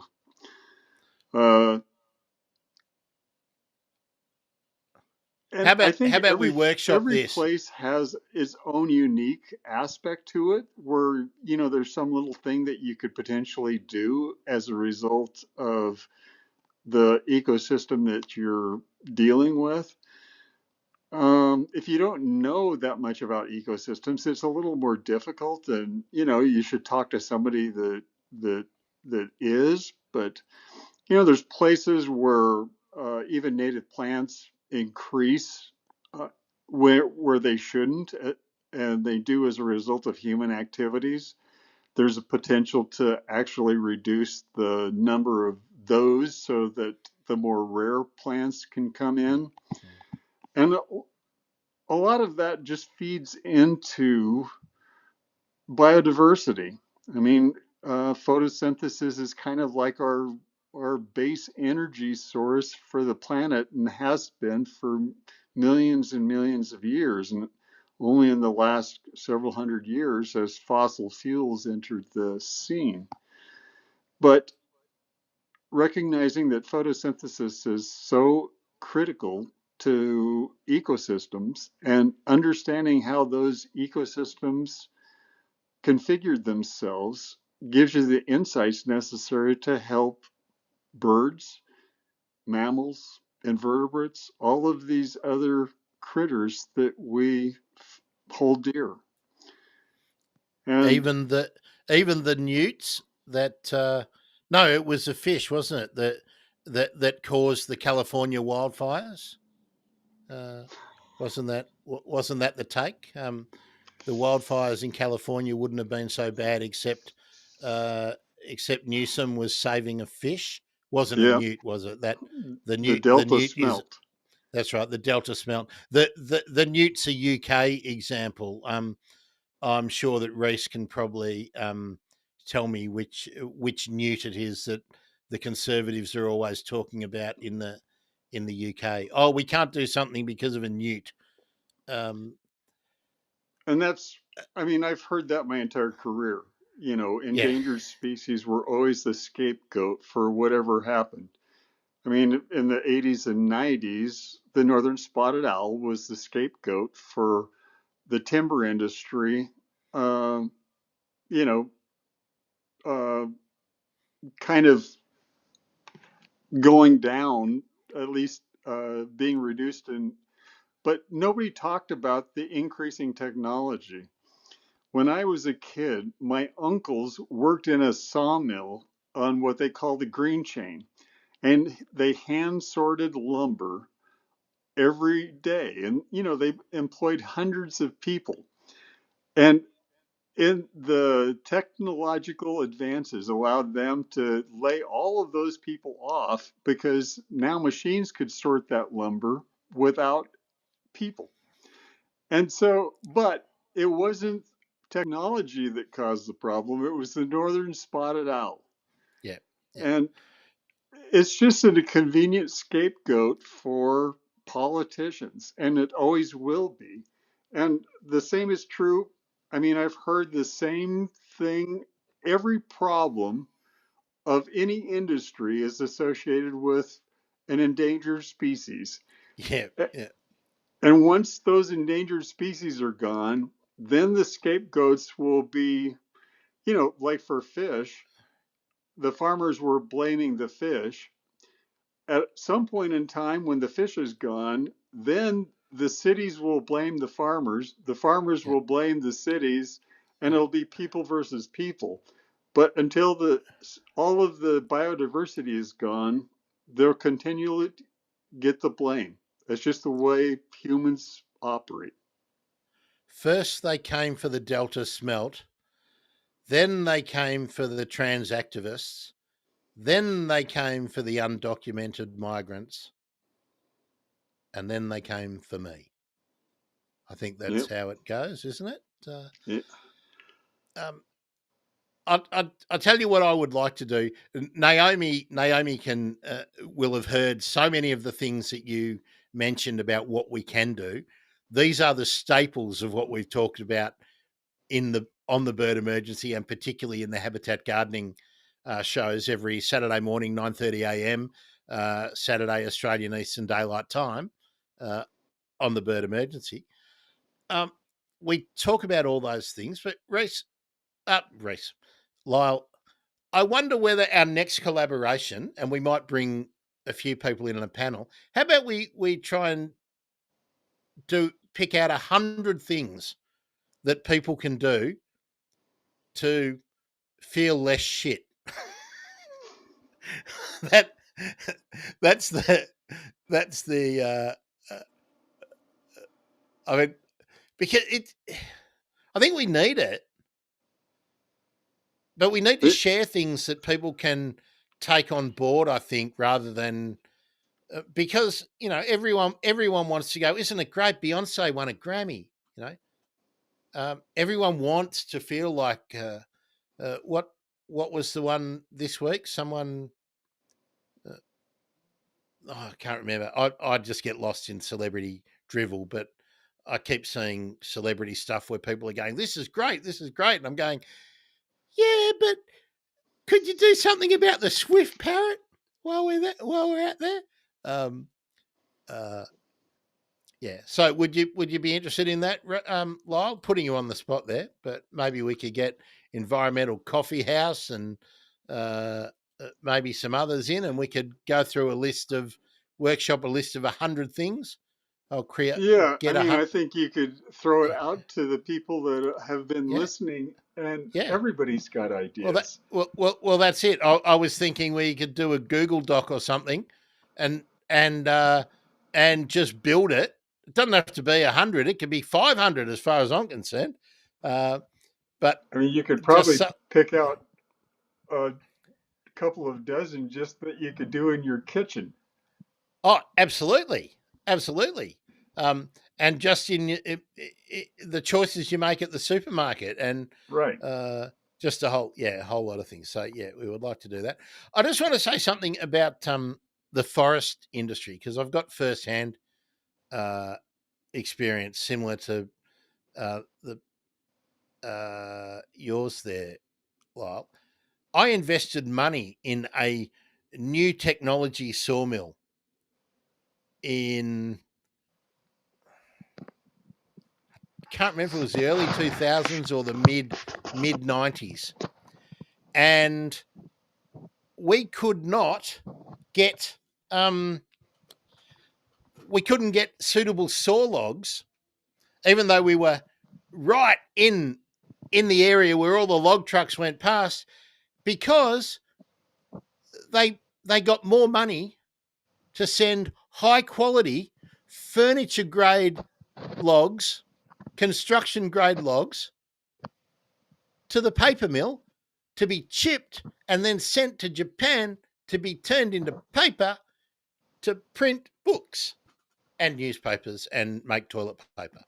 So the idea that the forest industry needs to keep cutting down, and I'm pretty sure this will be a universal thing, the forest industry doesn't need to cut down old growth native forest. There's plantation timber that they can do that for, but it's more expensive. Plantation timber is more expensive, so they don't want it. Yeah. All right. Can I lead it? Yes, I can. I can. I'll be happy to, as long as I've got people on the team, so that I don't have to just always do the talking, even though that's kind of my thing. Lyle, I'm going to kind of wrap it up unless there's anything else. We've been going 2 hours. I can't believe, and we've still got comments and questions coming in, and we've still got a good portion of people, and you've all learned nobody on Facebook. Thankful. So this is my, I think it's going to be my last stream on Facebook. It's another step towards getting away from Meta. The sooner I can get all of my contacts who want to talk to me on WhatsApp over to Signal. And frankly, I'm more comfortable even talking on the Russian Telegram app than I am on the Meta app. So that'd be good. So anyone got final questions, comments? Lyle, do you want to wrap up with something that Well, I parting words just of wisdom? appreciate you inviting me on your show, and really want to thank Help Nature Now, who kind of facilitated making this happen. Yes. I get a lot of good tips from Help Nature Now. And we touched base because of Heidi Trudell and talking about bird strike and bird collisions and stuff like that. So I mean, there are so many things we can do to make a difference. Okay, well we can all get together on Signal. Here we go. I love Lyle so much. Yeah, I'm now a fanboy. I'm a fanboy. Lyle, I really appreciate you giving me so much time and so early. What is it? Only 8? It's 8:15 or no? It's 8:30 over there now. Yep. So, are you a gardener, Lyle? No, I worked in the garden when I was a kid, but it was a forced gardener. Go out and Well, weed the garden. That was uh, one of my many I'll chores. I'll put a plug in for anyone who would like to um, get some. I do every Saturday morning, 9:30 a.m. Australian Eastern Daylight Time, which I guess would equate to, what would it be? Sort of 10 a.m., 10:30 or something, round about then, Pacific time on Friday in the. That'd be right in the US. We do habitat gardening. We talk about, generally I talk about native plants that you can use in an Australian native garden to bring wildlife in. But the principles are universal. Yeah. All the principles about bringing wildlife in and water use and mulching and how to plant plants and all that stuff is universal. So if you'd like to be involved in that, I invite you all along.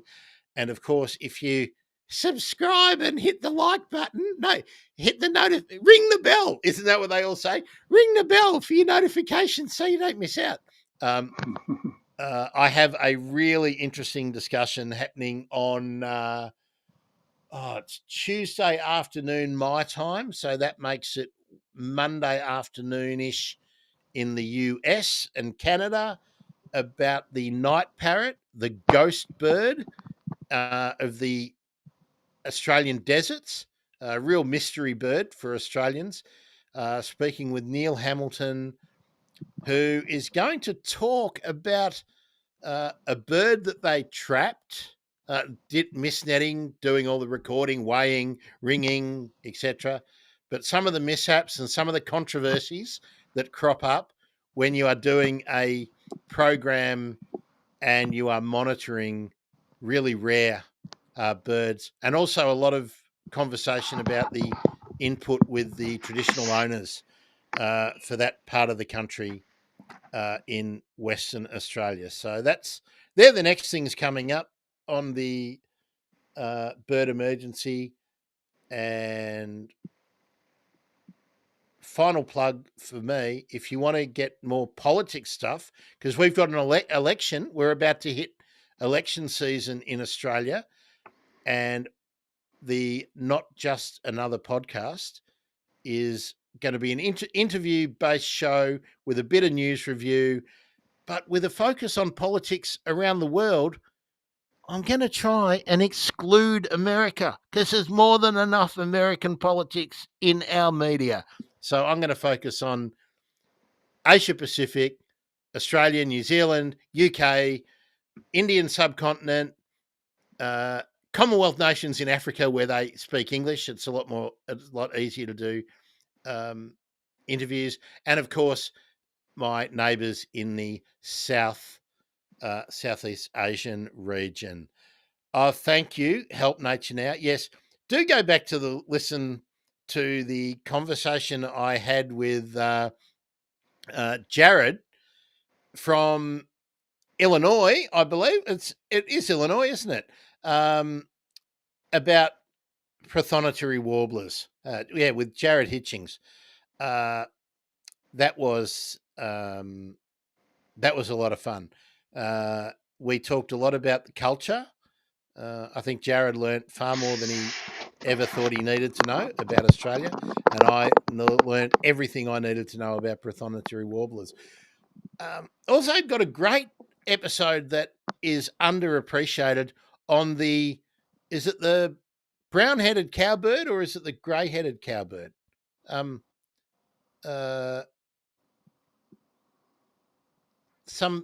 can't remember. It's a cowbird anyway.